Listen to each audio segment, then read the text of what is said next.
ਇਹ ਸਾਰੇ ਹੀ ਦਰਸ਼ਕਾਂ ਨੂੰ ਪਿਆਰ ਭਰੀ ਸਤਿ ਸ਼੍ਰੀ ਅਕਾਲ। ਮੈਂ ਹਾਂ ਤੁਹਾਡੀ ਹੋਸਟ ਮਿਕਾ ਗਿੱਲ ਤੇ ਫਿਰ ਤੋਂ ਅਸੀਂ ਤੁਹਾਡੇ ਸਾਹਮਣੇ ਰੂਬਰੂ ਹੋਣ ਜਾ ਰਹੇ ਹਾਂ ਇੱਕ ਨਵੇਂ ਗੈਸਟ ਦੇ ਨਾਲ। ਅੱਜ ਦਾ ਜਿਹੜਾ ਸਾਡਾ ਸ਼ੋਅ ਰਹੇਗਾ ਇਹ ਸਾਡੇ ਲਈ ਬਹੁਤ ਹੀ ਇਮੋਸ਼ਨਲ ਹੈ, ਬਹੁਤ ਹੀ it is going to take me a lot of courage. ਬਹੁਤ ਹਿੰਮਤ ਜੁਟਾ ਕੇ ਤੁਹਾਡੇ ਸਾਹਮਣੇ ਅਸੀਂ ਅੱਜ ਇੱਕ ਆਪਣੀ ਬੜੀ ਹੀ ਪਰਸਨਲ ਫੈਮਿਲੀ ਮੈਂਬਰ ਹੈ ਕਿ ਜੋ ਮੇਰੀ ਛੋਟੀ ਭਾਬੀ ਹੈ ਸਰਮੀਤ, ਉਹਨੂੰ ਮੈਂ ਤੁਹਾਡੇ ਰੂਬਰੂ ਕਰਨ ਜਾ ਰਹੀ ਹਾਂ ਅੱਜ। ਜਿਸ ਕਰਕੇ ਮੈਂ ਲੋੜ ਸਮਝਦੀ ਹਾਂ ਕਿ ਇਸ ਤਰ੍ਹਾਂ ਦੇ ਪ੍ਰੋਗਰਾਮ ਸਾਨੂੰ ਤੁਹਾਡੇ ਰੂਬਰੂ ਕਰਨੇ ਚਾਹੀਦੇ ਨੇ। ਇਹਦੀ ਸਾਡੀ ਕਮਿਊਨਿਟੀ ਨੂੰ ਬਹੁਤ ਹੀ ਲੋੜ ਹੈ ਕਿਉਂਕਿ ਮੋਸਟਲੀ ਜਿਹੜੇ ਸਾਰੇ ਲੋਕ ਮੈਨੂੰ ਜਾਣਦੇ ਨੇ ਦੇ ਨੋ ਕਿ ਵੀ ਲੋਸਟ ਮਾਈ ਬ੍ਰਦਰ ਇਨ 2012 ਅਤੇ ਉਸ ਤੋਂ ਬਾਅਦ ਦਾ ਜਿਵੇਂ ਕਿ ਇੱਕ ਵਾਰੀ ਜਦੋਂ ਲੜਕਾ ਮੇਨ ਚਲਾ ਜਾਂਦਾ ਤਾਂ ਉਹ ਜਿਹੜਾ ਕਨੈਕਟ ਕਰਦਾ ਪਰਿਵਾਰ ਅਤੇ ਲੜਕੀ ਜਿਹੜੀ ਤੁਹਾਡੇ ਘਰ ਦੇ ਵਿੱਚ ਆਉਂਦੀ ਹੈ ਉਹ ਇੱਕ ਮੇਨ ਚੀਜ਼ ਹੁੰਦੀ ਹੈ। ਜਦੋਂ ਉਹ ਮੇਨ ਚੀਜ਼ ਮਿਸਿੰਗ ਹੋ ਜਾਂਦੀ ਹੈ ਉਸ ਤੋਂ ਬਾਅਦ ਕਿਵੇਂ ਪਰਿਵਾਰ ਉੱਠਦਾ ਹੈ, ਸਮਝਦਾ ਹੈ ਆਪਣੇ ਆਪ ਨੂੰ ਅਤੇ ਉਹਦੇ ਵਿੱਚ ਕਮਿਊਨਿਟੀ ਦਾ ਕੀ ਯੋਗਦਾਨ ਹੁੰਦਾ ਹੈ, ਇਹ ਚੀਜ਼ਾਂ ਸਾਨੂੰ as a community as a ਪਰਿਵਾਰ ਬਹੁਤ ਹੀ ਸੋਚਣ ਦਾ ਵਿਸ਼ਾ ਬਣ ਜਾਂਦੀਆਂ ਨੇ। ਸੋ ਇਸ ਤੋਂ ਵਧੀਆ ਇੱਕ ਹੀ ਤਰੀਕਾ ਹੋ ਸਕਦਾ ਹੈ ਕਿ ਅਸੀਂ ਬਜਾਏ ਇਸ ਚੀਜ਼ ਦੇ ਕਿ ਕਿਸੇ ਦੀ ਫੈਮਿਲੀ ਨੂੰ ਡਿਸਕਸ ਕਰੀਏ ਤਾਂ ਮੈਂ ਆਪਣੀ ਛੋਟੀ ਭਾਬੀ ਨਾਲ ਗੱਲ ਕੀਤੀ ਕਿ ਜੇ ਤੁਸੀਂ ਕੰਫਰਟੇਬਲ ਫੀਲ ਕਰਦੇ ਹੋ I really want to discuss this thing in front of my audience ਕਿ ਵੀ ਇੱਦਾਂ ਹੋ ਜਾਣ ਦੇ ਨਾਲ ਤੋਂ ਬਾਅਦ ਅਸੀਂ ਆਪਣੇ ਆਪ ਨੂੰ ਇੱਕ ਕਿਵੇਂ ਚੰਗੇ ਘਰ ਦੇ ਮੈਂਬਰ ਜਾਂ ਕਮਿਊਨਿਟੀ ਮੈਂਬਰ ਬਣ ਕੇ ਆ ਸਕਦੇ ਹਾਂ। ਸੋ ਮੈਨੂੰ ਬਹੁਤ ਹੀ ਅੱਜ ਚੰਗਾ ਲੱਗ ਰਿਹਾ ਹੈ, ਮੇਰੇ ਦਿਲ ਨੂੰ ਸਕੂਨ ਮਿਲ ਰਿਹਾ ਹੈ ਤੁਹਾਡੇ ਨਾਲ ਸ਼ੇਅਰ ਕਰਦਿਆਂ ਹੋਇਆਂ ਮੇਰੀ ਬਹੁਤ ਹੀ ਛੋਟੀ ਅਤੇ ਪਿਆਰੀ ਭਾਬੀ ਸਰਮੀਤ ਤੁਹਾਡਾ ਸਵਾਗਤ ਹੈ ਪ੍ਰੋਗਰਾਮ ਦੇ ਵਿੱਚ। Thank you. ਹਾਂਜੀ, ਜਿਵੇਂ ਕਿ ਮੈਂ ਤੁਹਾਨੂੰ ਸਾਰਿਆਂ ਨੂੰ ਪਹਿਲਾਂ ਹੀ ਦੱਸਿਆ ਕਿ ਸਰਮੀਤ ਮੇਰੀ ਛੋਟੀ ਭਾਬੀ ਹੈਗੀ ਹੈ ਅਤੇ ਸਰਮੀਤ ਮੈਂ ਪਹਿਲਾਂ ਤਾਂ ਹਰ ਇੱਕ ਬੰਦੇ ਦੀ ਜਿਹੜੀ ਤੁਹਾਡੀ ਜ਼ਿੰਦਗੀ ਦੀ ਉਡਾਨ ਹੈ ਉਹ ਤੁਸੀਂ ਆਪਣੇ ਤਰੀਕੇ ਦੇ ਨਾਲ ਜੀਈ ਹੈ ਨਾ, ਅਤੇ ਪਰ ਮੈਂ ਚਾਹਾਂਗੀ ਕਿ ਤੁਸੀਂ ਥੋੜ੍ਹਾ ਜਿਹਾ ਆਪਣੇ ਬਚਪਨ ਦੇ ਬਾਰੇ ਕਿ ਕਿੱਥੇ ਗੁਜ਼ਰਿਆ ਕਿਵੇਂ ਦਾ ਸੀ ਉਹਦੇ ਬਾਰੇ ਸਾਡੇ ਨਾਲ ਸ਼ੇਅਰ ਕਰੋ। ਮੈਂ ਬਚਪਨ ਜਲੰਧਰ 'ਚ I was born in Jalandhar ਤੇ then I went to St. Joseph Convent. My dad my parents ਹਮੇਸ਼ਾ ਚਾਹੁੰਦੇ ਸੀਗੇ ਕਨਵੈਂਟ ਸਕੂਲ 'ਚ ਪਾਉਣ ਤੇ that's where I went. I did my schooling from there from kindergarten to grade 10. ਉਸ ਤੋਂ ਬਾਅਦ then I went to HMV College. I did my graduation from there. I did my last year after I gave the exams after I got married. ਹਾਂਜੀ, ਕਿਉਂਕਿ ਮੇਰੇ ਅੱਜ ਸਰੋਤਿਆਂ ਨੂੰ ਅੱਜ ਜਿਵੇਂ ਕਿ ਮੈਂ ਦੱਸਿਆ ਕਿ ਮੇਰੀ ਛੋਟੀ ਭਾਬੀ ਹੈ ਸੋ ਇਹਦੇ ਬਾਰੇ ਬਹੁਤ ਕੁਝ ਮੈਨੂੰ ਇਹਨਾਂ ਦੇ ਪੁੱਛਣ ਤੋਂ ਬਗੈਰ ਹੀ ਪਤਾ ਹੈ ਨਾ। ਸੋ ਜਦੋਂ ਇਹਨਾਂ ਨੇ ਗ੍ਰੈਜੂਏਸ਼ਨ ਤੋਂ ਪਹਿਲਾਂ ਹੀ ਅਸੀਂ ਇੰਡੀਆ ਗਏ ਆਪਣੇ ਬ੍ਰਦਰ ਵਾਸਤੇ ਲੜਕੀ ਦੇਖ ਰਹੇ ਸੀ, ਸੋ ਦੇਖਿਆ ਤੇ ਇਹਨਾਂ ਦੇ BA ਦੇ ਐਗਜ਼ਾਮ ਤੁਸੀਂ ਬਾਅਦ 'ਚ ਦਿੱਤੇ ਸੀ, ਪਹਿਲਾਂ ਸ਼ਾਦੀ ਹੋ ਗਈ ਹੈ ਨਾ। ਸੋ ਤੁਸੀਂ ਕਾਲਜ ਦੇ ਵਿੱਚ ਰਹਿੰਦਿਆਂ ਹੋਇਆਂ ਤੁਹਾਨੂੰ ਆਪਾਂ ਸ਼ੇਅਰ ਕਰ ਰਹੇ ਸੀ ਕਿ ਤੁਸੀਂ you had a position where ਤੁਸੀਂ ਸੈਕਟਰੀ ਹੁੰਦੇ ਸੀਗੇ ਆਪਣੇ ਯੂਥ ਵੈਲਫੇਅਰ ਡਿਪਾਰਟਮੈਂਟ। ਹਾਂਜੀ, ਤੇ ਉਹਦੇ ਵਿੱਚ ਤੁਸੀਂ ਕੀ ਕੁਝ ਕਰਦੇ ਹੁੰਦੇ ਸੀਗੇ, ਕੀ ਰਿਸਪੌਂਸਿਬਿਲਿਟੀਜ਼ ਉਹਦੇ ਵਿੱਚ being a youth welfare department secretary I just took care of the teams and ਗਿੱਧੇ ਦੀ ਟੀਮ ਹੁੰਦੀ ਸੀਗੀ, ਡਰਾਮਾ ਸਾਰੇ painting and all that stuff, ਤੇ ਉਹਦੇ ਵਿੱਚ ਜਿਹੜੇ ਪ੍ਰੋਫੈਸ਼ਨਲਸ ਆਉਂਦੇ ਸੀਗੇ ਉਹਨਾਂ ਦੇ ਨਾਲ team up ਕਰਕੇ we used to schedule everything and see ਕਿ ਸਾਰਾ ਕੁਝ ਕਿੱਦਾਂ ਚੱਲ ਰਿਹਾ and then it was me and my friend we both took care of that. ਤੇ ਉਸ ਤੋਂ ਬਾਅਦ ਫਿਰ ਜਦੋਂ Guru Nanak Dev university youth festivals ਹੁੰਦੇ ਸੀਗੇ ਟੀਮਸ ਨੂੰ ਉੱਥੇ ਲੈ ਕੇ ਜਾਣਾ, ਉਹਨਾਂ ਦੀ ਉੱਥੇ ਟੇਕ ਕੇਅਰ ਕਰਨੀ, ਤੇ that was a role part which was after at the end we both were awarded with the gold medal for that. So that was so ਜਿਹੜੇ ਲੋਕ ਜਿਹੜੇ ਇੰਡੀਆ ਕਾਲਜ 'ਚ ਗਏ ਨੇ ਉਹਨਾਂ ਨੂੰ ਪਤਾ ਹੋਏਗਾ ਕਿ ਯੂਥ ਫੈਸਟੀਵਲ ਜਦੋਂ ਹੁੰਦੇ ਨੇ ਬੜੀ ਵੱਡੀ ਰਿਸਪੌਂਸਿਬਿਲਿਟੀ ਹੁੰਦੀ ਹੈ ਟੀਮਸ ਆਰਗੇਨਾਈਜ਼ ਕਰਨੀਆਂ, ਉਹਨਾਂ ਦੇ ਪਾਰਟਿਸਿਪੈਂਟਸ ਸਾਰੇ ਦੇਖਣੇ। ਹਾਂਜੀ, ਫਿਰ ਉਹਨਾਂ ਨੂੰ ਕਿੰਨੇ ਟ੍ਰੇਨ ਕਰਨਾ ਹੈ ਉਹ ਸਾਰਾ ਕੁਝ। ਸੋ ਉਹ ਸਰਮੀਤ ਤੇ ਇਹਨਾਂ ਦੀ ਫਰੈਂਡ ਰਲ ਕੇ ਉਹ ਸਾਰਾ ਕੁਝ ਅਰੇਂਜ ਕਰਦੇ ਹੁੰਦੇ ਸੀ ਕਿ ਜਿਵੇਂ ਆਪਾਂ ਨੂੰ ਪਤਾ ਹੈ HMB is a very big very renowned college in Jalandhar ਹੈ ਨਾ ਹਾਂਜੀ। ਹਾਂ ਸੋ ਤੁਸੀਂ ਉੱਥੇ ਵਧੀਆ ਤੇ ਤੁਸੀਂ ਕੀ ਸੋਚਦੇ ਹੁੰਦੇ ਸੀ ਵੀ ਮੈਂ ਵੱਡੇ ਹੋ ਕੇ ਕੀ ਬਣਨਾ ਹੈ ਕਿਉਂਕਿ ਕੋਈ ਨਾ ਕੋਈ ਸੁਪਨਾ ਹਰ ਇੱਕ ਦਾ ਹੁੰਦਾ ਹੈ ਉਸ ਟਾਈਮ ਤੇ ਮੇਰੇ ਕੋਲ I was a very shy and quiet kid school ਤੋਂ ਲੈ ਕੇ grade 12 ਤੱਕ grades graduation ਦੇ first year second year I got this opportunity for youth welfare so I took it which was I believe ਕਿ ਹਾਂ ਮੈਨੂੰ ਚੰਗਾ ਲੱਗਿਆ ਕਿ I did that and got some experience about that and then ਉਹਦੇ ਵਿੱਚ ਵੀ graduation ਦੇ ਵਿੱਚ ਮੇਰੇ ਕੋਲ psychology ਹੁੰਦੀ ਸੀਗੀ which I really loved and I really wanted to further like do counseling and all that but I got married so so ਸਾਰੇ ਕਹਿੰਦੇ ਨੇ God's plan is always bigger than yours ਹੈ ਨਾ so ਤੁਸੀਂ ਬੱਚਿਆਂ ਦੀ psychology ਚ ਜਾਣਾ ਚਾਹੁੰਦੇ ਸੀ ਕਿ ਵੱਡਿਆਂ ਦੀ ਬਸ ਨਾ ਕਾਉਂਸਲਿੰਗ ਦਾ ਸੀਗਾ ਮੈਨੂੰ ਦਾ counselling it includes everyone in there but then ਤੇ ਫਿਰ ਸਾਡੀ ਜ਼ਿੰਦਗੀ 'ਚ ਇੱਕ ਬੜਾ ਹੀ ਅੱਛਾ ਦਿਨ ਆਇਆ ਜਿੱਦਣ ਕਿ ਅਸੀਂ ਸੰਮੀਤ ਨੂੰ ਆਪਣਾ ਫੈਮਿਲੀ ਦਾ ਮੈਂਬਰ ਬਣਾ ਕੇ ਬੜੇ ਹੀ ਚਾਵਾਂ ਦੇ ਨਾਲ ਇਟ ਵਾਸ ਸਾਰੇ ਸਾਡੇ ਚਾਅ ਚੱਲੇ ਨਹੀਂ ਸੀ ਜਾਂਦੇ ਜਿੱਦਣ ਸੰਮੀਤ became part of our family ਤੇ ਬਹੁਤ ਹੀ ਇੱਕ ਸਾਡੀ ਸਾਰੀ ਫੈਮਿਲੀ ਦੇ ਲਈ ਕਿਉਂਕਿ ਅਸੀਂ 3 ਭੈਣਾਂ ਵੱਡੀਆਂ ਸੀ ਛੋਟਾ ਬ੍ਰਦਰ ਹੋਣ ਕਰਕੇ ਤੇ ਸਾਨੂੰ ਐ ਸੀਗਾ ਵੀ ਅੰਬਰਾਂ ਤੋਂ ਅੱਜ ਤਾਰੇ ਹੀ ਤੋੜ ਲਿਆਈਏ ਜਦੋਂ ਸੰਮੀਤ ਨੇ ਸਾਡੇ ਘਰ ਆਣਾ ਸੋ ਬੜੇ ਹੀ ਸੋ ਤੁਸੀਂ ਇਹ ਚੀਜ਼ ਫੀਲ ਕੀਤੀ ਸੀਗੀ ਵੀ ਤੁਸੀਂ ਸੋਚਦੇ ਹੋਣੇ ਵੀ ਇਹ ਤੇ ਜ਼ਿਆਦਾ ਹੀ ਕੁਝ ਕਰ ਰਹੀਆਂ ਨੇ ਤੁਹਾਨੂੰ ਲੱਗਦਾ ਹੁੰਦਾ ਸੀ ਨਾ ਹਾਂ ਇਟ ਵਾਸ ਰੀਅਲੀ ਗੁੱਡ ਹਾਂ ਚੰਗਾ ਲੱਗਦਾ ਸੀ ਚੰਗਾ ਲੱਗਦਾ ਸੀਗਾ ਜਿਵੇਂ ਵਿਆਹ ਤੋਂ ਬਾਅਦ ਸੀ ਤੁਹਾਡੀਆਂ 3 ਨਨਾਣਾ ਸੀਗੀਆਂ ਤੇ ਤੁਹਾਨੂੰ ਐ ਤੇ ਨਹੀਂ ਸੀ ਲੱਗਦਾ ਕਿ ਵੀ ਘੁੱਟਣ ਮਹਿਸੂਸ ਹੁੰਦੀ ਸੀ ਕਿ ਸਪੋਰਟਡ ਫੀਲ ਹੁੰਦਾ ਸੀ ਨਵੇਂ ਘਰ ਚ ਆ ਕੇ ਤੁਸੀਂ ਸਾਰੇ ਜਾਣੇ ਨਾਲ ਸੀਗੇ so it was a good support ਤੇ ਜਿਵੇਂ ਤੁਸੀਂ ਦੱਸ ਰਹੇ ਸੀਗੇ ਪਹਿਲਾਂ ਕਿ ਮਾਮਾ ਵੱਲੋਂ ਕਿਵੇਂ ਦੀ ਸਪੋਰਟ ਸੀਗੀ ਵਾਸ ਨਾਈਸ ਸੋ ਮੈਂ ਤੁਹਾਨੂੰ ਦੱਸ ਰਹੀ ਸੀ ਜਿਵੇਂ ਚੌਂਕੇ ਚੜਾਉਣਾ ਸੀਗਾ ਤੇ ਮੈਨੂੰ ਕੁਕਿੰਗ ਇੰਨੀ ਨਹੀਂ ਆਉਂਦੀ ਸੀ ਉਸ ਟਾਈਮ ਤੇ ਬੀਜੀ ਤੋਂ ਮੈਨੂੰ ਥੋੜਾ ਜਿਹਾ ਲੱਗਦਾ ਹੁੰਦਾ ਸੀ ਵੀ ਥੋੜੇ ਸਟ੍ਰਿਕਟ ਨੇ ਮੇਰੇ ਦਾਦੀ ਜੀ ਬਹੁਤ ਹਾਂਜੀ ਤੇ ਉਹਦੇ ਕਰਕੇ ਮੈਨੂੰ ਸੀਗਾ ਵੀ ਹੁਣ ਪਤਾ ਨਹੀਂ ਕੀ ਬਣੂਗਾ ਤੇ ਉੱਤੋਂ ਇੰਨੇ ਜਾਣਿਆਂ ਵਾਸਤੇ ਬਣਾਉਣਾ was like a big deal for me ਪਰ ਮੰਮਾ ਨੇ ਕਾਫੀ ਸਪੋਰਟ ਕੀਤੀ ਉਸ ਟਾਈਮ ਤੇ ਵੀ ਤੂੰ ਸਿਰਫ ਖੜ ਕੇ ਕੜਛੀ ਨੂੰ ਹੱਥ ਲਾ ਦੇ and I will handle it which was a big relief for me ਹਾਂਜੀ ਸੋ ਜਦੋਂ ਸੰਮੀ ਤੁਸੀਂ ਕੈਨੇਡਾ ਆ ਗਏ ਤੇ ਤੁਹਾਨੂੰ ਇੱਥੇ ਆ ਕੇ ਵੀ ਮਤਲਬ ਇੰਡੀਆ ਵਰਗਾ ਹੀ ਮਾਹੌਲ ਲੱਗਿਆ ਤੁਹਾਨੂੰ ਬਿਲਕੁਲ ਚੰਡੀਗੜ੍ਹ ਵਾਂਗੂ ਕਿ ਮੇਰੇ ਨਾਨਕੇ ਵੀ ਚੰਡੀਗੜ੍ਹ ਸੀਗੇ ਤੇ ਜਾਈਦਾ ਹੁੰਦਾ ਸੀ ਛੁੱਟੀਆਂ ਸੋ ਇੰਨਾ ਕੋਈ ਡਿਫਰੈਂਸ ਨਹੀਂ ਲੱਗਿਆ ਇੱਥੇ ਆ ਕੇ ਬਿਲਕੁਲ ਉਹਦੇ ਵਾਂਗੂ ਹੀ ਲੱਗਦਾ ਸੀਗਾ ਵੀ ਜਿਵੇਂ ਚੰਡੀਗੜ੍ਹ 'ਚ ਘੁੰਮ ਰਹੇ ਹੋ ਤੇ ਤੁਸੀਂ ਪੜ੍ਹਨਾ ਨਹੀਂ ਚਾਹਿਆ ਅੱਗੇ ਚਾਹਿਆ ਸੀਗਾ ਪਰ ਸਰਕਮਸਟੈਂਸਸ ਹੀ ਕੁਝ ਏਦਾਂ ਦੇ ਬਣ ਗਏ ਇਸ ਕਰਕੇ ਫਿਰ ਥੋੜਾ ਜਿਹਾ ਹਾਂਜੀ ਸਰਕਮਸਟੈਂਸਸ ਵੀ ਬੇਬੀ ਹੋ ਗਏ ਤੁਹਾਡੇ ਹੈ ਨਾ ਹਾਂਜੀ ਬੇਬੀ ਹੋ ਗਿਆ ਪਹਿਲਾਂ ਇਟ ਵਾਸ ਜਿਵੇਂ ਤੁਸੀਂ ਮੇਰੇ ਨਾਲ ਹੀ ਸੀਗੇ it was like I lost the baby ਉਦੋਂ ਪਹਿਲਾਂ ਮਿਸਕੈਰੇਜ ਹੋਇਆ ਵਿੱਚ ਉਹਦੇ ਕਰਕੇ ਫਿਰ then I got the first one ਫਿਰ ਛੋਟੇ ਵਾਲਾ ਵਾਸ ਆਲਸੋ ਅ ਸਟਰਗਲ ਉਹ ਵੀ ਹੀ ਵਾਸ ਅ ਪ੍ਰੀਮੈਚੁਰ ਤੇ ਉਹਨੇ ਵੀ ਕਾਫੀ ਲਾਈਕ ਉਹਦੇ ਚੋਂ ਨਿਕਲਿਆ and same thing with me too ਤੇ ਉਹਦੇ ਕਰਕੇ ਥੋੜਾ ਜਿਹਾ ਫਿਰ ਸਾਰਾ ਕੁਝ ਏਦਾਂ ਹੀ ਰਹਿ ਗਿਆ ਸੋ ਜਿਵੇਂ ਕਿ ਸਾਡੇ ਦਰਸ਼ਕ ਵੇਖ ਹੀ ਰਹੇ ਹੋਣਗੇ ਕਿ ਸਾਨੂੰ ਪਤਾ ਹੈ ਕਿ ਅਸੀਂ ਕਿਹੜੀ ਗੱਲ ਡਿਸਕਸ ਕਰਨ ਜਾ ਰਹੇ ਹਾਂ ਸਾਡੇ ਲਈ ਅੱਜ ਇੱਕ ਬਹੁਤ ਹੀ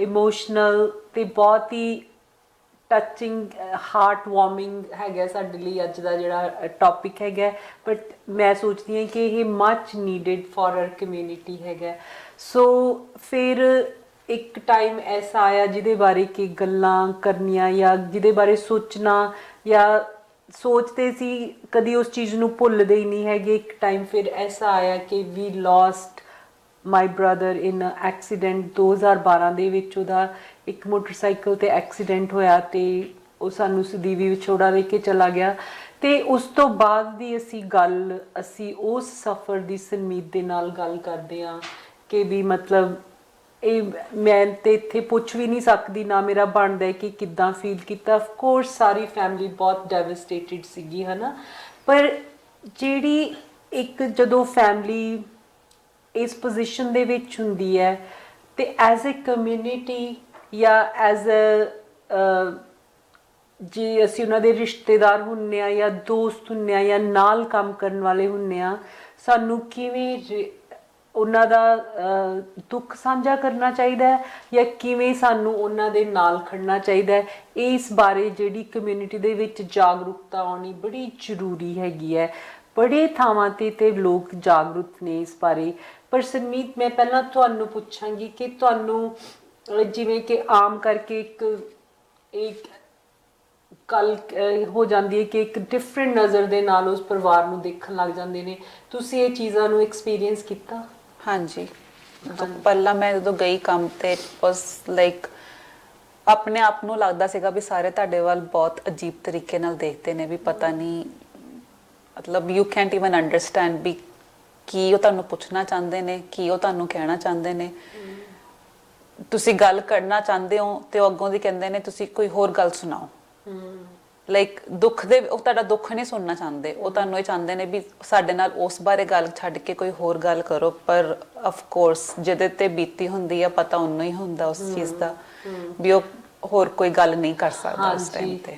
ਮੈਂ ਇੱਥੇ ਜ਼ਰੂਰ ਇੱਕ ਗੱਲ ਸ਼ੇਅਰ ਕਰਨੀ ਚਾਹੂੰਗੀ ਕਿ ਜਦੋਂ ਹੀ left us it was very hard for us. ਐਂ ਲੱਗਦਾ ਸੀ ਵੀ ਮਹਿਸੂਸ ਨਹੀਂ ਸੀ ਆਪਣਾ ਆਪ, ਕਈ ਵਾਰੀ ਹੁੰਦਾ ਐਂ ਲੱਗਦਾ ਸੀ ਕਿ ਨਮ ਹੋ ਗਿਆ ਦਰਦ ਦੇ ਨਾਲ ਕਿ ਵੀ।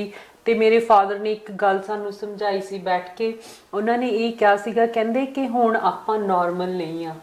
ਵੈਸੇ ਮੇਰੀ ਇਹ ਕਮਿਊਨਿਟੀ ਨੂੰ ਇੱਕ ਅਰਜ਼ ਹੈਗੀ ਕਿ ਜਦੋਂ ਕਿਸੇ ਫੈਮਿਲੀ ਦੇ ਨਾਲ ਇੰਨਾ ਵੱਡਾ ਧੱਕਾ ਰੱਬ ਵੱਲੋਂ ਹੋ ਜਾਂਦਾ ਨਾ, ਇੱਕ ਤਾਂ ਹੁੰਦਾ ਕਿ ਇੱਥੇ ਕੋਈ ਨੁਕਸਾਨ ਹੋ ਗਿਆ, ਉਹ ਤੋਂ ਬੰਦਾ ਉੱਭਰ ਕੇ ਬਾਹਰ ਆ ਸਕਦਾ, ਇੱਕ ਹੁੰਦਾ ਕਿ ਰੱਬ ਵੱਲੋਂ ਇੱਕ ਚੀਜ਼ ਤੁਹਾਡੇ ਤੋਂ ਦੇ ਕੇ ਲੈ ਲਈ ਜਾਂਦੀ ਹੈ ਜਿਹਦਾ ਕਿ ਕੋਈ ਭਰ ਵੀ ਨਹੀਂ ਸਕਦਾ ਹੈਗਾ।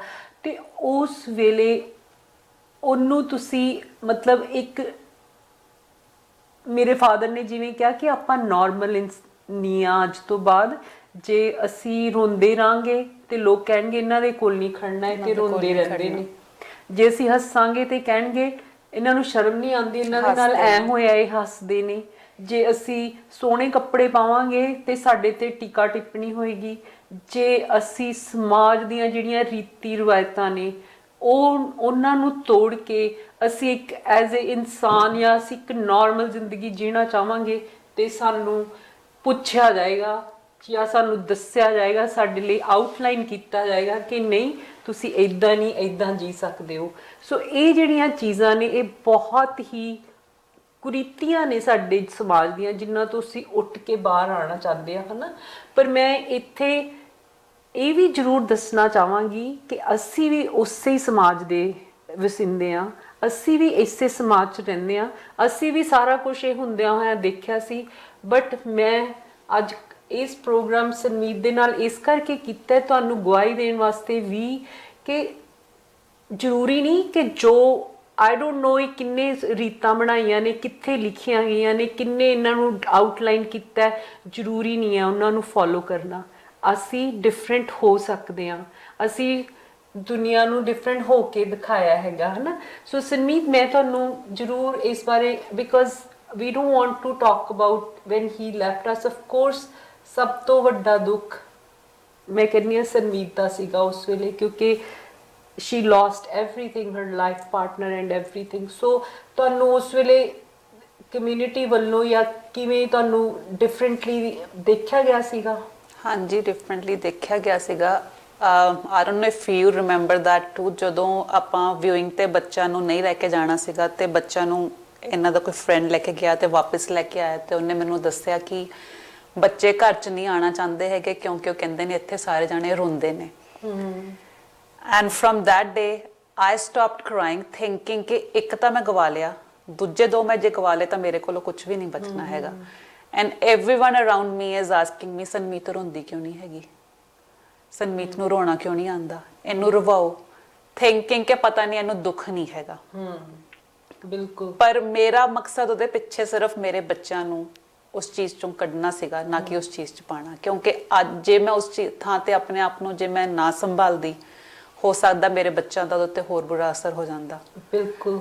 ਸੋ ਉਹਨਾਂ ਚੀਜ਼ਾਂ ਕਰਕੇ ਜਿਵੇਂ ਲੋਕੀ ਸਿਰਫ ਰੋ ਕੇ ਦੁੱਖ ਤੁਸੀਂ ਦਿਖਾ ਨਹੀਂ ਸਕਦੇ ਹੈਗੇ, it's inside you. you don't have to show everyone ਕਿ ਹਾਂ ਤੁਸੀਂ ਕਿੰਨੇ ਦੁਖੀ ਹੋ, ਪਰ ਦੁਨੀਆ ਉਹ ਗੱਲ ਨਹੀਂ ਸਮਝਦੀ ਹੈਗੀ। ਹਾਂਜੀ, ਸੋ ਜਿਵੇਂ ਕਿ ਮੈਂ ਪਹਿਲਾਂ ਕਿਹਾ ਸੀਗਾ ਕਿ ਮੇਰੇ ਫਾਦਰ ਨੇ ਵੀ ਕਿਹਾ ਜੇ ਅਸੀਂ ਰੋਵਾਂਗੇ ਤੇ ਕਹਿਣਗੇ ਰੋਂਦੇ ਕਿਉਂ, ਜੇ ਆਪਾਂ ਨਾਰਮਲ ਜ਼ਿੰਦਗੀ ਜੀਂਦੇ, ਕਿਉਂਕਿ ਸੁਰਮੀਤ ਦੇ ਅੱਗੇ ਉਹਦੇ 2 ਬੱਚੇ ਖੜੇ ਸੀਗੇ ਹਨਾ, ਤੇ ਉਹਨੇ ਇਹ ਵੀ ਦੇਖਣਾ ਸੀ ਕਿ ਹੁਣ ਉਹ ਸਿਰਫ ਉਹਨਾਂ ਦੀ ਮਾਂ ਨਹੀਂ, ਉਹਨਾਂ ਦੀ ਬਾਪ ਵੀ ਹੈਗੀ ਹੈ ਹਨਾ। And we are so proud of you Surmeet, ਕਿ ਅਸੀਂ ਦੇਖਦੇ ਹਾਂ ਕਿ ਇਹਨੇ ਬੱਚਿਆਂ ਨੂੰ ਜਿਵੇਂ ਰਾਜਾ ਰੇਜ਼ ਕਰਨਾ ਚਾਹੁੰਦਾ ਸੀ, ਬਿਲਕੁਲ ਜਿਵੇਂ ਉਹ ਭੰਗੜਾ ਸਿਖਾਉਣਾ ਚਾਹੁੰਦਾ ਸੀ ਜਾਂ ਉਹਨਾਂ ਨੂੰ ਗੇਮਸ ਪਾਉਣਾ ਚਾਹੁੰਦਾ ਸੀ, ਇੰਨੇ ਕੰਮ ਕਰਦਿਆਂ ਹੋਇਆਂ, ਆਪਣੀਆਂ ਡਿਊਟੀਆਂ ਨਿਭਾਉਂਦਿਆਂ ਹੋਇਆਂ, ਉਹਨਾਂ ਦੁੱਖਾਂ ਦੇ ਵਿੱਚੋਂ, ਉਹਨਾਂ ਤਕਲੀਫਾਂ ਚੋਂ ਲੰਘਦਿਆਂ ਹੋਇਆਂ ਉਹਦੇ ਸੁਪਨਿਆਂ ਨੂੰ ਇੰਨੇ ਜਿੰਦਾ ਰੱਖਿਆ। ਸੋ ਸਾਡੀ ਫੈਮਿਲੀ ਹਮੇਸ਼ਾ ਹੀ ਸੁਰਮੀਤ ਦੀ ਮੈਂ ਹਮੇਸ਼ਾ ਸੁਰਮੀਤ ਨੂੰ ਬੜੀ ਉੱਚੀ ਨਜ਼ਰ ਨਾਲ ਦੇਖਦੀ ਹਾਂ। ਮੈਂ ਕਦੀ ਨਹੀਂ ਦੇਖਦੀ ਹੈਗੀ ਕਿ ਵੀ ਇਹਦੇ ਤੇ ਕੋਈ ਉਹ ਚੀਜ਼ਾਂ ਲਗਾਈਆਂ ਜਾਣ ਜਿਹੜੀਆਂ ਕਿ ਕਮਿਊਨਿਟੀ ਵੱਲੋਂ ਡਿਸਾਈਡਡ ਹੁੰਦੀਆਂ ਨੇ। ਸੋ ਇੱਥੇ ਸੁਰਮੀਤ ਆਪਾਂ ਨੇ ਹੁਣ, ਕਿਉਂਕਿ ਆਪਾਂ ਨੇ ਇੱਕ ਮੈਸੇਜ ਕਮਿਊਨਿਟੀ ਨੂੰ ਦੇਣਾ ਹੈਗਾ, ਸੋ ਇੱਥੇ ਮੈਂ ਜ਼ਰੂਰ ਇਨਕਲੂਡ ਕਰਨਾ ਚਾਹਾਂਗੀ ਕਿ was the family different than the community? Family ਵੱਲੋਂ ਤੁਹਾਨੂੰ ਕਿਵੇਂ ਦੀ ਸਪੋਰਟ ਸੀਗੀ, ਤੁਹਾਡੇ ਮੰਮਾ ਪਾਪਾ ਵੱਲੋਂ ਵੀ ਤੇ ਇਧਰੋਂ ਤੁਹਾਡੇ ਸਹੁਰਿਆਂ ਵੱਲੋਂ ਵੀ, ਉਹਦੇ ਬਾਰੇ ਜ਼ਰੂਰ ਦੱਸੋ। ਫੈਮਿਲੀ ਨਾਲੋਂ ਮੈਨੂੰ ਸ਼ੁਰੂ ਤੋਂ ਹੀ ਪਾਪਾ ਨੇ, ਜਦੋਂ ਇਹਨਾਂ ਦੀ ਡੈਥ ਹੋਈ ਹੈ ਤਾਂ ਹੀ ਇਜ਼ ਲਾਈਕ ਤੂੰ ਹੁਣ ਸਾਡੀ ਧੀ ਹੈ, ਤੂੰ ਮੈਨੂੰ ਮੱਥਾ ਨਹੀਂ ਟੇਕਣਾ ਹੈਗਾ। ਐਂਡ ਮੇਰੇ ਪੇਰੈਂਟਸ ਵੱਲੋਂ ਵੀ ਇਹੋ ਸੀ ਕਿ ਤੇਰੇ ਮਾਪਿਓ ਨੇ ਜਿੱਦਾਂ ਤੈਨੂੰ ਤੂੰ ਉਹਨਾਂ ਦੀ ਰਿਸਪੈਕਟ ਉਦਾਂ ਹੀ ਕਰਨੀ ਹੈ ਜਿੱਦਾਂ ਤੂੰ ਸਾਡੀ ਕਰਦੀ ਹੈ, which was like I wanted ਕਿ ਉਹਨਾਂ ਦਾ ਵੀ ਉਨਾ ਹੀ ਲਾਸ ਹੈ ਤੇ ਮੈਨੂੰ like I felt good ਕਿ ਹਾਂ ਉਹਨਾਂ ਦੇ ਮਾਪਿਓ ਜਿੱਦਾਂ ਮੇਰੇ ਨੇ ਉਦਾਂ ਹੀ ਉਹਨਾਂ ਦੇ ਨੇ, so I have to take care of them even though ਚਲੋ ਜਿੱਦਾਂ ਵੀ ਘਰ 'ਚ ਮਿਸਅੰਡਰਸਟੈਂਡਿੰਗਸ ਹੁੰਦੀਆਂ ਨੇ, ਜੋ ਵੀ ਹੁੰਦਾ, but still I tried my best to give my best to them। ਬਿਲਕੁਲ। ਤੇ ਮੈਨੂੰ ਸੀਗਾ ਕਿ ਹਾਂ ਬੱਚੇ ਵੀ ਆਪਣੀ ਫੈਮਿਲੀ 'ਚ ਰਹਿ ਰਹੇ ਨੇ, so that's where they're going to get support from, so ਬਿਲਕੁਲ। ਸੋ ਮੈਂ ਇੱਥੇ ਜ਼ਰੂਰ ਜਿਵੇਂ ਐਜ਼ ਅ ਸੁਰਮੀਤ ਸੈਡ ਕਿ ਵੀ ਜਦੋਂ ਮਾਈ ਬ੍ਰਦਰ ਲੈਫਟ ਅਸ ਤੇ ਦੂਸਰੇ ਕਿ ਤੀਸਰੇ ਦਿਨ ਹੀ ਜਦੋਂ ਸੁਰਮੀਤ ਰੋਜ਼ ਮੱਥਾ ਟੇਕਦੀ ਹੁੰਦੀ ਸੀ ਮਾਮਾ ਪਾਪਾ ਨੂੰ, ਮੇਰੇ ਫਾਦਰ ਨੂੰ ਮੱਥਾ ਟੇਕਿਆ, ਐਂਡ ਮਾਈ ਫਾਦਰ ਸੈਡ ਕਿ ਵੀ ਬੜੀ ਵੱਡੀ ਗੱਲ ਉਹਨਾਂ ਨੇ ਇੱਕ ਕਹੀ ਹੈ ਨਾ, ਕਿ ਕਹਿੰਦੇ ਕਿ ਜਿਹਦੇ ਕਰਕੇ ਤੂੰ ਮੱਥਾ ਟੇਕਦੀ ਸੀ ਉਹੀ ਨਹੀਂ ਰਿਹਾ, ਅੱਜ ਤੋਂ ਬਾਅਦ ਤੂੰ ਮੇਰੀ ਧੀ ਹੈਗੀ ਹੈ ਨਾ। ਤੇ I am so proud of my father and I can see he still keeps up to his words ਹੈ ਨਾ। ਤਾਂ ਉਹ ਸੁਰਮੀਤ ਨੂੰ ਅਸੀਂ ਇੱਕ ਰਾਜੇ ਤੋਂ ਬਗੈਰ ਇਹ ਨਹੀਂ ਸੋਚਿਆ ਕਿ ਹੁਣ ਇਹਦੇ ਨਾਲ ਅਸੀਂ ਡਿਫਰੈਂਟਲੀ ਕੁਝ ਕਰਨਾ ਸ਼ੁਰੂ ਕਰਦੇ ਸੀ, ਇਹ ਸੋਚਿਆ ਕਿ ਹੁਣ ਅਸੀਂ ਇਹਨੂੰ ਫੈਮਿਲੀ ਦੇ ਵਿੱਚ ਹੋਰ ਕਿਵੇਂ ਪਿਆਰ ਦੇਣਾ, ਜਿਹੜੀ ਕਿ ਇਹਨੂੰ ਘਾਟ ਰੱਬ ਵੱਲੋਂ ਪੈ ਗਈ ਉਹਨੂੰ ਆਪਾਂ ਹੋਰ ਕਿਵੇਂ ਦੇਣਾ ਹੈਗਾ ਹੈ ਨਾ। ਸੋ ਇੱਥੇ ਟਾਈਮ ਹੋ ਗਿਆ ਇੱਕ ਬ੍ਰੇਕ ਲੈਣ ਦਾ, ਸੋ ਬ੍ਰੇਕ ਤੋਂ ਬਾਅਦ ਆ ਕੇ ਅਸੀਂ ਫਿਰ ਗੱਲਾਂ ਕਰਾਂਗੇ ਤੁਹਾਡੇ ਨਾਲ ਕਿ ਇਹ ਤੇ ਸੀਗੀ ਫੈਮਿਲੀ ਦੀ ਗੱਲ। ਐਜ਼ ਅ ਕਮਿਊਨਿਟੀ ਸਾਨੂੰ ਇਹਨਾਂ ਬੰਧਨਾਂ ਨੂੰ ਤੋੜ ਕੇ ਕਿਵੇਂ ਬਾਹਰ ਆਉਣਾ ਚਾਹੀਦਾ ਹੈ। ਸੋ ਮਿਲਦੇ ਹਾਂ ਇੱਕ ਬ੍ਰੇਕ ਤੋਂ ਬਾਅਦ। ਡਰਾਈਵਰ ਵੀਰਾਂ ਤੇ ਓਨਰ ਆਪਰੇਟਰਸ ਲਈ ਖਾਸ ਦੋਸਤੋ, ਤੁਸੀਂ ਲੋਡ ਬੁਕਿੰਗ ਦੀ ਚਿੰਤਾ ਛੱਡ ਆਪਣਾ ਪੂਰਾ ਧਿਆਨ ਡਰਾਈਵਿੰਗ ਉੱਤੇ ਲਗਾਓ। Roadex professional dispatch load booking, carrier packet ਭੇਜਣ, ਟ੍ਰੇਸਿੰਗ, ਟਰੈਕਿੰਗ ਦੀਆਂ ਸੇਵਾਵਾਂ ਮੁਹੱਈਆ ਕਰਾਉਂਦਾ। ਟਰੱਕਿੰਗ ਇੰਡਸਟਰੀ ਵਿੱਚ ਸਾਡਾ ਡਿਸਪੈਚ ਦਾ ਲੰਬਾ ਤਜਰਬਾ ਹੈ। ਸ਼ਿਪਰਸ ਬ੍ਰੋਕਰਸ ਨਾਲ ਸਿੱਧਾ ਰਾਬਤਾ ਹੋਣ ਕਾਰਨ ਤੁਹਾਡੇ ਲਈ ਬਹੁਤ ਵਧੀਆ ਕੀਮਤਾਂ ਉੱਤੇ ਲੋਡ ਬੁੱਕ ਕਰ ਸਕਦੇ ਹਾਂ। ਤੁਸੀਂ ਜ਼ਿਆਦਾ ਮੁਨਾਫਾ ਕਮਾ ਸਕਦੇ ਹੋ, ਉਹ ਵੀ ਬਿਨਾਂ ਕਿਸੇ ਕੰਟਰੈਕਟ ਦੇ। ਜਾਣਕਾਰੀ ਲਈ ਨੰਬਰ 313 855 56 23।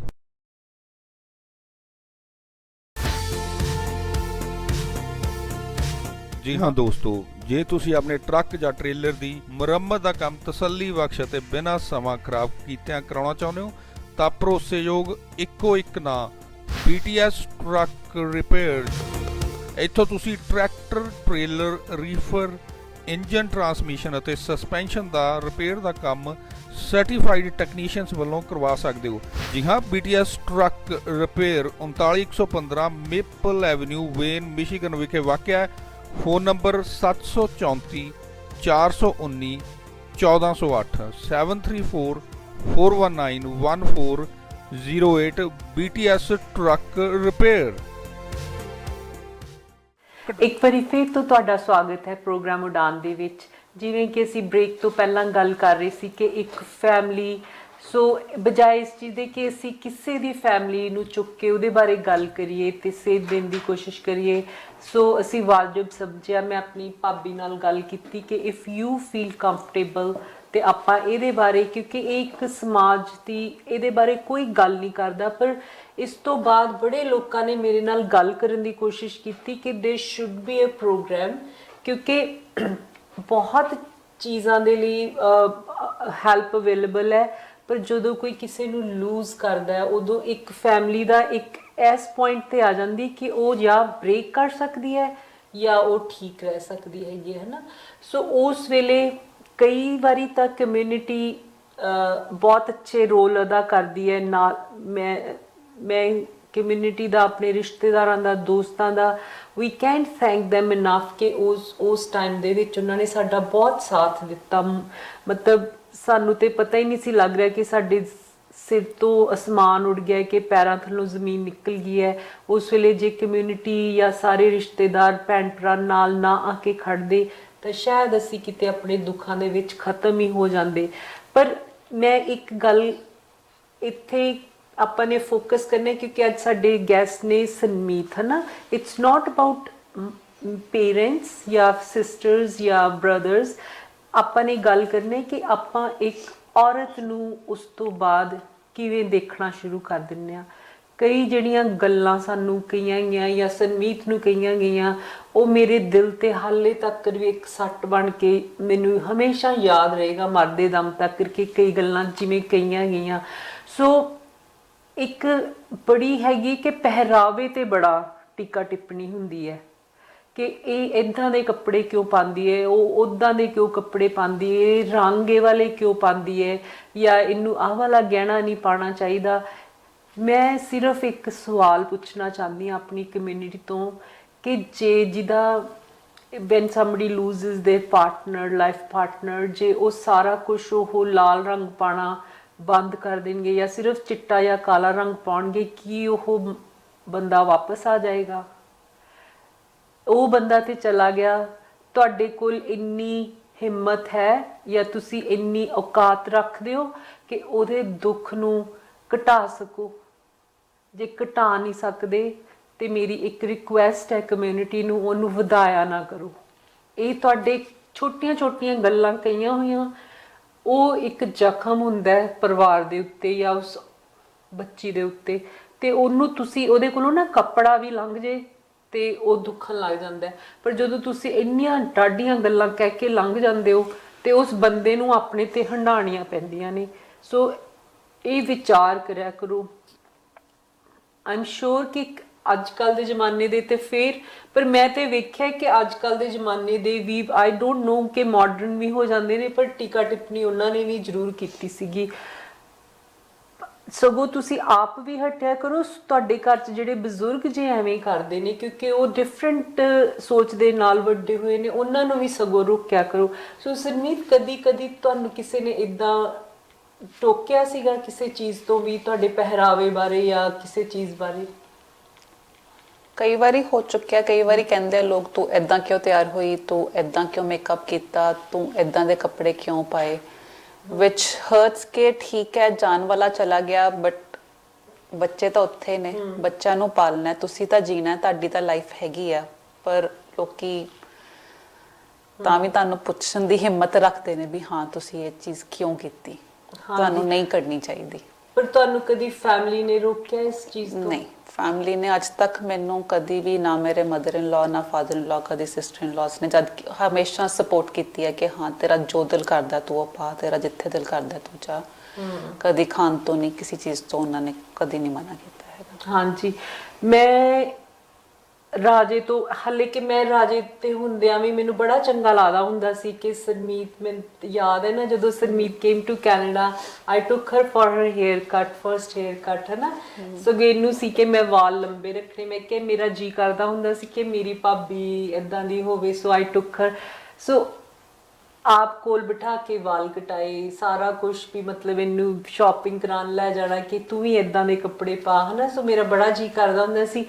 ਪਰ ਰਾਜੇ ਤੋਂ ਬਾਅਦ ਵੀ ਮੇਰੇ 'ਚ ਕੁਛ ਨਹੀਂ ਬਦਲਿਆ ਉਹਦੇ ਲਈ। ਸਗੋਂ ਮੈਨੂੰ ਹੁੰਦਾ ਸੀ ਕਿ ਨਹੀਂ, ਹੁਣ ਇਹ ਬਿਲਕੁਲ ਮੈਂ ਬਰਦਾਸ਼ਤ ਨਹੀਂ ਸੀ ਕਰ ਸਕਦੀ। ਇੱਕ ਵਾਰੀ ਕਿਤੇ ਅਸੀਂ ਗਏ ਸੀਗੇ, ਯੂ ਟੁਕ ਵਾਈਟ ਚੁੰਨੀ ਹੈ ਨਾ, ਤੇ ਮੈਂ I want you to tell ਵੀ ਤੈਨੂੰ ਰੋਕਿਆ ਸੀਗਾ ਤੁਸੀਂ ਹਾਂਜੀ ਮਨਾ ਕੀਤਾ ਸੀ ਵੀ ਅੱਜ ਲੈ ਲਈ, ਅੱਜ ਤੋਂ ਬਾਅਦ ਨਹੀਂ ਲੈਣੀ ਹੈਗੀ ਤੁਸੀਂ। ਹਾਂਜੀ। ਸੋ ਜੇ ਸਰਮੀਤ ਨੂੰ ਅਸੀਂ ਜੇ ਉਹ ਆਪਣੀ ਮਰਜ਼ੀ ਨਾਲ ਚਿੱਟੀ ਚੁੰਨੀ ਲਈ ਜਾਂਦੀ ਤੇ ਅਸੀਂ ਉਹਨੂੰ ਨਾ ਰੋਕਦੇ ਤੇ ਉਹਨੇ ਉਹ ਪਹਿਰਾਵਾ ਅਪਣਾ ਲੈਣਾ ਸੀ, ਸੋਚਦਿਆਂ ਹੋਇਆਂ ਕਿ ਵੀ ਨਹੀਂ ਮੇਰਾ ਇਹੀ ਫਰਜ਼ ਬਣਦਾ ਹੈ ਕਿ ਸ਼ਾਇਦ ਮੇਰੇ ਪਰਿਵਾਰ ਨੂੰ ਜਾਂ ਮੇਰੇ ਸਹੁਰਿਆਂ ਨੂੰ ਇਹੀ ਚੀਜ਼ ਚੰਗੀ ਲੱਗੇਗੀ। ਪਰ ਅਸੀਂ ਹਰ ਥਾਂ ਤੇ ਖੜ ਕੇ ਉਹਨੂੰ ਕਹਿੰਦੇ ਹੁੰਦੇ ਸੀ, ਨਹੀਂ ਸਰਮੀਤ ਤੂੰ ਤੂੰ ਰੰਗਾਂ 'ਚ ਚੰਗੀ ਲੱਗਦੀ ਹੈਗੀ ਹੈ। ਸੋ ਇਹ ਇੱਕ ਸਪੋਰਟ ਹੁੰਦੀ ਹੈ ਕਿ ਐਜ਼ ਅ ਫੈਮਿਲੀ ਆਪਾਂ ਉਸ ਬੱਚੇ ਨੂੰ ਦੇ ਸਕੀਏ। ਸੋ ਇਹ ਆਈ ਵਿਲ ਵਾਂਟ ਕਿ ਜਿਵੇਂ ਪਹਿਲੀ ਗੱਲ, ਜਿਵੇਂ ਮੇਰੇ ਫਾਦਰ ਨੇ ਇਹਨੂੰ ਐਕਸੈਪਟ ਕੀਤਾ ਐਜ਼ ਅ ਡਾਟਰ ਹੈ ਨਾ, ਔਰ ਉਹਨਾਂ ਨੇ ਇਹ ਵੀ ਇੱਕ ਬੜੀ ਵੱਡੀ ਗੱਲ ਕਹੀ ਸੀਗੀ to your father. I remember ਉਹਨਾਂ ਨੇ ਕਿਹਾ ਕਿ ਜੇ ਸਰਮੀਤ ਕਦੀ ਵੀ ਲਾਈਫ ਦੇ ਵਿੱਚ ਮੂਵ ਆਨ ਹੋਣਾ ਚਾਹੁੰਦੀ ਹੈ ਤੇ ਮੈਂ ਉਹਨੂੰ ਬਾਪ ਬਣਾ ਕੇ ਤੋਰਾਂਗਾ। And he still holds that promise ਹੈ ਨਾ। ਸਰਮੀਤ ਨੇ ਚੂਜ਼ ਕੀਤਾ ਹੈ ਕਿਉਂਕਿ ਇਹਦੇ ਰਿਸ਼ਤੇ ਦਾ ਰਿਪਲੇਸਮੈਂਟ ਸੀ ਕਿ she wanted to stay with the family, but ਇਹਨੂੰ ਕਦੀ ਕੋਈ ਰੋਕ ਨਹੀਂ ਲਗਾਈ ਗਈ। ਸੋ ਮੇਰੀ ਇੱਕ ਕਮਿਊਨਿਟੀ ਨੂੰ ਇਹ ਵੀ ਹੈਗੀ ਹੈ ਕਿ ਜਦੋਂ ਮੈਂ ਵੀ ਸਰਮੀਤ ਨਾਲ ਹਮੇਸ਼ਾ ਗੱਲ ਕਰਦੀ ਹੁੰਦੀ ਹਾਂ, ਮੈਂ ਕਹਿੰਦੀ ਹਾਂ ਸਰਮੀਤ ਜੇ ਮੈਨੂੰ ਬਹੁਤ ਅੱਛਾ ਲੱਗਦਾ ਹੈ ਕਿ ਤੂੰ ਇਹ ਸੈਕਰੀਫਾਈਸ ਕੀਤਾ ਹੈ ਨਾ, ਕਿ ਜੇ ਮੈਂ ਇੱਕ ਨਨਾਣ ਬਣ ਕੇ ਸੋਚਾਂ ਤਾਂ ਮੈਨੂੰ ਲੱਗਦਾ ਹੈ ਕਿ ਹਾਂ ਸਰਮੀਤ ਵਰਗੀ ਤੈਨੂੰ ਹੋ ਹੀ ਨਹੀਂ ਸਕਦੀ ਜਿਹਨੇ ਇੰਨਾ ਵੱਡਾ ਸੈਕਰੀਫਾਈਸ ਕੀਤਾ।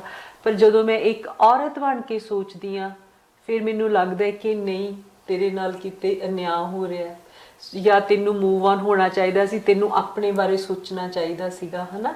ਪਰ ਇਹ ਮੈਂ ਤੁਹਾਨੂੰ ਪੁੱਛਣਾ ਚਾਹਾਂਗੀ ਕਿ ਇਹ ਫੈਸਲਾ ਆਪ ਲਿਆ ਸੀਗਾ ਕਿ why did you take that decision when you knew ਕਿ you had the option to move on ਹੈ ਨਾ। that decision was ਮਤਲਬ ਬੱਚਿਆਂ ਵਾਸਤੇ ਲਿਆ ਸੀਗਾ ਮੈਂ। ਅੱਜ ਜੋ ਆਪਣੇ ਘਰ 'ਚ ਨੇ, ਆਪਣੇ ਦਾਦਾ ਦਾਦੀ ਨਾਲ ਨੇ, ਆਪਣੀ ਭੂਆ ਕੋਲ ਨੇ, ਹਰ ਬੱਚਾ ਆਪਣੀ ਕੰਫਰਟ ਜ਼ੋਨ 'ਚ ਰਹਿੰਦਾ। ਉਹਨੂੰ ਲੱਗਦਾ ਹੈ ਵੀ ਠੀਕ ਹੈ, ਜੋ ਉਹਨਾਂ ਦੇ ਲਾਡ ਵੀ ਨੇ, ਬਦਤਮੀਜ਼ੀ ਵੀ ਕਰਦੇ ਨੇ, ਆਪਣੇ ਖੂਨ ਨੂੰ ਹਰ ਕੋਈ ਸਹਾਰ ਲੈਂਦਾ। ਕਿਸੇ ਹੋਰ ਫੈਮਿਲੀ 'ਚ ਜਾਂਦੇ ਨੇ, ਹੋ ਸਕਦਾ ਹਾਂ ਮੈਨੂੰ ਕੋਈ ਚੰਗਾ ਲਾਈਫ ਪਾਰਟਨਰ ਮਿਲ ਜਾਂਦਾ, ਪਰ ਜੇ ਇਹਨਾਂ ਨੂੰ ਪਿਓ ਦਾ ਪਿਆਰ ਨਾ ਮਿਲਦਾ, ਇਹਨਾਂ ਨੇ ਮਾਂ ਦੇ ਪਿਆਰ ਨੂੰ ਵੀ ਖੋ ਲੈਣਾ ਸੀਗਾ ਤੇ ਪਿਓ ਦਾ ਤਾਂ ਵੈਸੇ ਨਹੀਂ ਮਿਲਣਾ ਸੀਗਾ। ਐਂਡ ਆਈ ਡਿਡਨਟ ਵਾਂਟਡ ਕਿ ਬੱਚਿਆਂ ਨੂੰ ਆਲਰੇਡੀ ਉਹਨਾਂ ਦੇ ਸਿਰ 'ਚ ਜੋ ਲਾਈਕ ਜਿਸ ਚੀਜ਼ ਚੋਂ ਨਿਕਲ ਰਹੇ ਸੀਗੇ ਮੈਂ ਹੋਰ ਐਡ ਔਨ ਕਰਤੀ ਉਹਦੇ ਵਿੱਚੋਂ। So that's why I took the decision ਵੀ ਠੀਕ ਹੈ, this family is their own family and will take care of them. It doesn't matter ਵੀ ਉਹ ਕਿੱਦਾਂ ਦੇ ਨੇ ਜਾਂ ਕੀ ਕਰ ਰਹੇ ਨੇ ਜਾਂ whatever। ਹਾਂਜੀ। ਤੇ ਦੇਖੋ ਸਰਮੀਤ ਨੂੰ ਜੋ ਠੀਕ ਲੱਗਿਆ ਇਸ ਉਹਦੇ ਵਿੱਚ, ਇਹਨਾਂ ਨੂੰ ਲੱਗਿਆ ਕਿ ਵੀ ਹਾਂ ਮੇਰਾ ਫੈਮਿਲੀ ਦੇ ਨਾਲ ਰਹਿਣਾ ਠੀਕ ਹੈ, ਜੋ ਕਿ ਸਾਡੀ ਫੈਮਿਲੀ ਲਈ ਬਹੁਤ ਅੱਛਾ ਸੀਗਾ। ਕਿ ਮੈਨੂੰ ਲੱਗਦਾ ਸੀ ਕਿ ਇਫ ਸਰਮੀਤ ਹੈਡ ਮੂਵਡ ਔਨ, ਬੱਚੇ ਚਲੇ ਜਾਂਦੇ ਤਾਂ ਮੇਰੇ ਪੇਰੈਂਟਸ ਨੂੰ ਜਿਉਣਾ ਮੁਸ਼ਕਿਲ ਹੋ ਜਾਂਦਾ, ਸਾਨੂੰ ਵੀ ਬਹੁਤ ਮੁਸ਼ਕਿਲ ਲੱਗਣਾ ਸੀਗਾ। But this is not something ਕਿ we would have stopped you never felt that ਵੀ ਅਸੀਂ ਇਹ ਨਹੀਂ ਸੀ ਕਹਿੰਦੇ ਵੀ ਇਹ ਸਟਾਪ ਕੀਤਾ ਜਾਏ।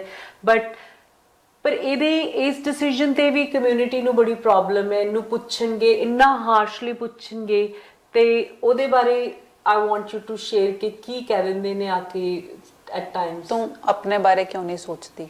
ਤੇਰੀ ਲਾਈਫ ਨਿਕਲ ਗਈ, ਤੂੰ like you have whole life, you need someone to take care of.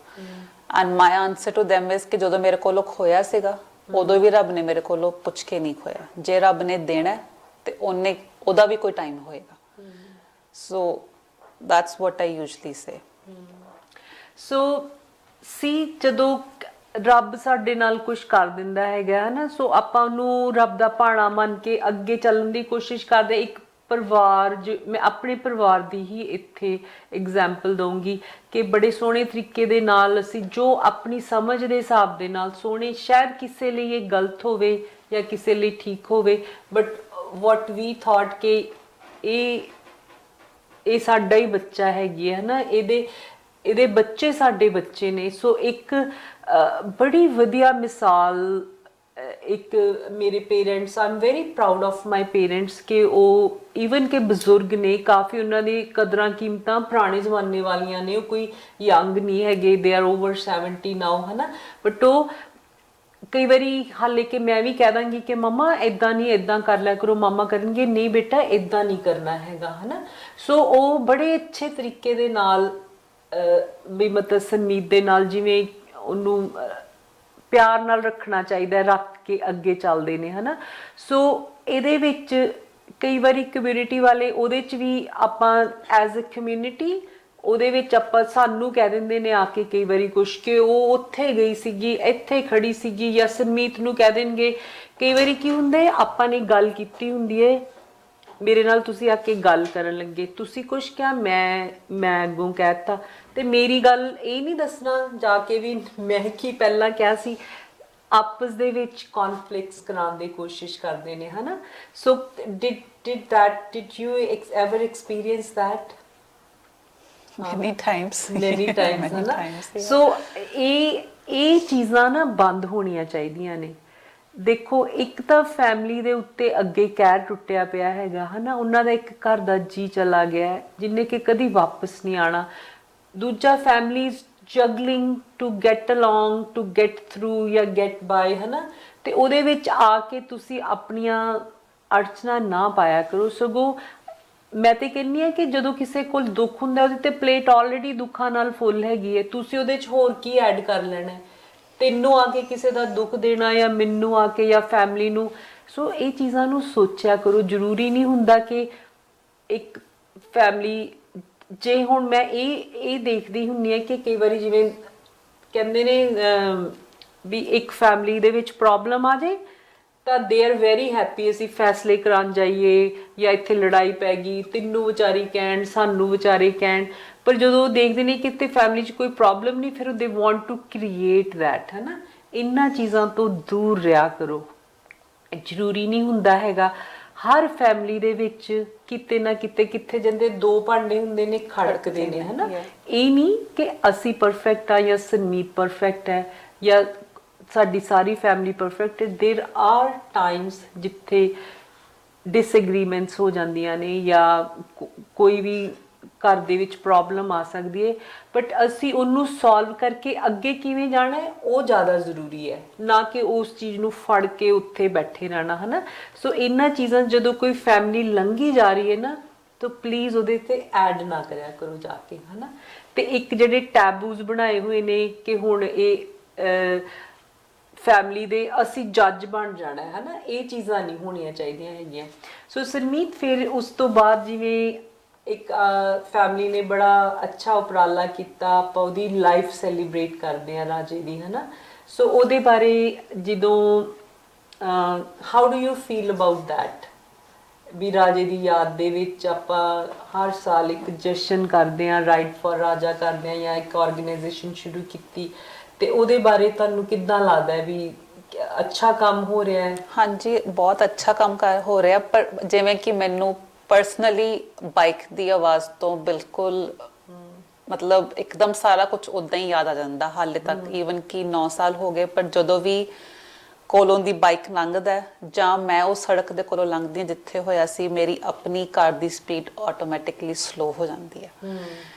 But ਹਾਂ, ਕਿਉਂਕਿ ਉਹਨਾਂ ਨੂੰ ਇਹਦਾ ਬਹੁਤ ਚਾਅ ਸੀਗਾ and he was really happy and passionate about his bike, so yes, we do celebrate his life, his passion in a nice way to help some other community which is in need of help. So ਮੈਂ ਇੱਥੇ ਆਪਣੇ ਦਰਸ਼ਕਾਂ ਦੇ ਨਾਲ ਜ਼ਰੂਰ share ਕਰਨਾ ਚਾਹਾਂਗੀ ਕਿ ਪਿਛਲੇ ਪ੍ਰੋਗਰਾਮਾਂ ਦੇ ਵਿੱਚ ਵੀ ਮੈਂ ਸ਼ੇਅਰ ਕੀਤਾ ਸੀ ਕਿ ਇੱਕ ਆਪਣੇ ਆਪ ਨੂੰ ਦੁੱਖ ਦੇ ਵਿੱਚ ਸੰਭਾਲਣਾ ਬੜਾ ਔਖਾ ਹੁੰਦਾ ਹੈ, ਪਰ ਉਹਨੂੰ ਆਪਣੇ ਆਪ ਨੂੰ ਸੰਭਾਲਦਿਆਂ ਦੂਜਿਆਂ ਦੇ ਬਾਰੇ ਸੋਚਣਾ ਵਿੱਚ ਕਿ ਅਸੀਂ ਉਹਨਾਂ ਦੀ ਕਿਵੇਂ ਕੇਅਰ ਕਰ ਸਕਦੇ ਹਾਂ, ਇਹ ਬਹੁਤ ਹੀ ਵੱਡੀ ਗੱਲ ਹੁੰਦੀ ਹੈਗੀ ਹੈ।